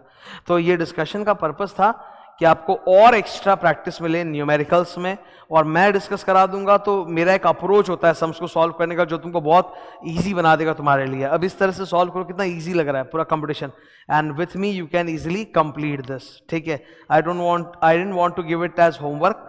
ठीक है, मैं इसीलिए हमेशा खुद करना पसंद करता हूँ, तो एक कंप्लीट होता है अपना। इस पूरे लेक्चर में मैंने 2 चीज़ें कराई। एक तो मैंने एकदम शुरू में ही सैलरी के जो डिफरेंट मीनिंग होते हैं अलग अलग, कहाँ पे BD1C है, कहाँ पे बाप LC है, कहाँ वो BA BC BD वो सब बना दिया। और दूसरा ये 11 सम्स पूरे आपको डिस्कस करवा दिए। ठीक है, इसी के साथ ये चैप्टर खत्म होता है। Thank you, good morning all of you. Income tax में जब हम लोग सैलरीज चैप्टर पढ़ते हैं ना, तो उसमें अलग अलग एग्जेम्पशंस, अलाउंसेस, परक्विजिट में जो सैलरी का मीनिंग होता है फॉर्मूला के अंदर, वो डिफरेंट होता है। तो इससे स्टूडेंट को बहुत कन्फ्यूजन होती है। तो मैंने यहाँ पर आपके सामने बोर्ड पर एक समरी बनाया है कि जब भी आप अलाउंस या परक्विजिट या कोई रिटायरमेंट बेनिफिट या profit and leave of salary calculate कर रहे हो, और वहाँ पे कोई एग्जेम्पशन का फॉर्मूला आया है जिसमें सैलरी वर्ड का इस्तेमाल है, तो वहाँ सैलरी का एग्जैक्ट मीनिंग क्या है, स्टार्ट करते हैं, डिस्कस कर लेते हैं। सबसे कॉमन मीनिंग ऑफ सैलरी जो होता है, most common meaning of salary throughout the salaries head is BD1C। BD1C मतलब बेसिक सैलरी, D1 मतलब dearness allowance forming part of retirement benefit, and C मतलब commission as a fixed percentage of turnover achieved by the employ. तो ये सबसे common है BD1C। ये कहाँ कहाँ इस्तेमाल होता है सर? ये हाउस रेंट अलाउंस के एग्जेम्पशन में इस्तेमाल होता है। हाउस रेंट अलाउंस में एग्जेम्पशन के लिए हम लोग, अलाउंस में ना केवल एक ही अलाउंस ऐसा है जिसमें हमें पूरा फॉर्मूला याद रखना पड़ता है, वो HRA है, जिसमें 3 चीजें निकालो और जो लोवेस्ट है वो ले लो। HRA received, rent paid minus 10% of salary, salary मतलब BD1C, या फिर 40% oblique 50% of salary, salary again means BD1C। तो HRA में यूज होता है। वॉलंटरी रिटायरमेंट स्कीम VRS के फॉर्मूला में यूज होता है, जहां पे पास्ट आपने जितने भी कंप्लीटेड ईयर्स काम किया उसके लिए 3 महीने की सैलरी, या फिर फ्यूचर में आपके जितने भी नंबर ऑफ ईयर्स बचे हुए हैं उसके हिसाब से उसमें भी जो भी सैलरी आप अर्न करते हैं वो सैलरी आप ले लो, तो वहां भी काम आता है ये। ग्रेचुइटी में 2 सिचुएशंस है, एक होता है ग्रेचुइटी का जो एग्जेम्पशन मिलता है हम लोग 10 का 10 में, एक होता है covered by the gratuity act, एक होता है not covered by the gratuity act. तो जो not covered by the gratuity act है that is covered by income tax act. तो इनकम टैक्स एक्ट का तो फेमस फॉर्मूला क्या है? BD1C, तो वहां BD1C लगता है। लीव सैलरी, रिटायरमेंट के बाद जो आपको लीव सैलरी मिलती है उसमें भी एग्जाम्पशन होता है। लीव सैलरी में हम लोग 4 चीज निकालते हैं, फिर जो लोवेस्ट होता है वो लेते हैं ना, कि leave salary received, maximum statutory limit 3 lakh, last 10 months का टोटल सैलरी BD1C, या फिर आपका लीव एक्यूमुलेटेड लीव का जो कैश वैल्यू है वो, इन सारे केसेस में ही BD1C चलता है। प्रोविडेंट फंड में employer's contribution is exempted up to 12% of salary. Again provident fund में इनकम टैक्स वालों ने जो एग्जेम्पशन दिया 12% का, वो 12% ऑफ सैलरी, जो सैलरी है वहां पे वो BD1C है। तो ये सबसे कॉमन है BD1C जो हर जगह, यहाँ 5 जगह यूज होता है। इसके अलावा और है, हम सब जानते हैं परक्विजिट में सबसे जबरदस्त कौन सा है, रेंट फ्री एकोमोडेशन। सबसे बड़ा सबसे इंपॉर्टेंट परक्विजिट है रेंट फ्री एकोमोडेशन, ऑलमोस्ट हर सब में रहता है। यहाँ BD1C नहीं है। RFA में the perquisite value is calculated as, अब RFA में एग्जेम्पशन नहीं होता, परक्विजिट वैल्यू निकालना होता है जिसका फॉर्मूला होता है 15% ऑफ सैलरी। तो वहां पर सैलरी का मतलब है BA BCDM, ये देख रहे हो आप, BA BCDM, बेसिक, A से अलाउंसेस का taxable portion, BC bonus, commission, commission मतलब all type of commission, DM dearness allowance का वो D1 एंड M से मॉनेटरी पेमेंट। ठीक है, रिट्रेंचमेंट कंपनसेशन में अलग होता है। रिट्रेंचमेंट कंपनसेशन जो हम लोग निकालते हैं ना, जब हम लोग पिलोस टॉपिक पढ़ते हैं, profit and lieu of salary, उसके अंदर आता है रिट्रेंचमेंट कंपनसेशन। तो रिट्रेंचमेंट कंपनसेशन में जो एग्जेम्पशन होता है, उसके फॉर्मूला में सैलरी का जो मीनिंग है वो है बाप LC, बेसिक, A से अलाउंसेस ऑल, P से परक्विजिट्स ऑल, L से LTC एंड C से कमीशन ऑफ ऑल टाइप्स। फिर ग्रेचुटी में the organisation is covered by the gratuity act. तब ग्रेचुटी एक्ट के अनुसार सैलरी का मीनिंग होता है, जो करते हैं ना 15/26 इंटू लास्ट ऑन सैलरी, वहां सैलरी होता है बेसिक प्लस फुल DA, तो BD। और लास्ट डिडक्शंस में 3 डिडक्शन होते हैं, स्टैंडर्ड डिडक्शन, प्रोफेशनल टैक्स का, और तीसरा एंटरटेनमेंट अलाउंस। एंटरटेनमेंट अलाउंस का डिडक्शन सिर्फ गवर्नमेंट एम्प्लॉइज को मिलता है, तो उसमें भी 3 चीजें निकाली जाती हैं, जैसे entertainment allowance received, maximum limit 5000 and 20% of basic salary. तो वहां सैलरी का मतलब है सिर्फ basic, salary equal to B। तो ये पूरा जो चार्ट है ना, ये आपको बहुत हेल्प करेगा एग्जाम में रिवीजन करके जाने के टाइम पे, कि भाई अलग अलग जगह सैलरीज में जब हम लोग फॉर्मूला बिठाते हैं एग्जेम्पशन या परक्विजिट वैल्यू के लिए, तो वहाँ सैलरी का मीनिंग क्या होता है। Okay, thank you.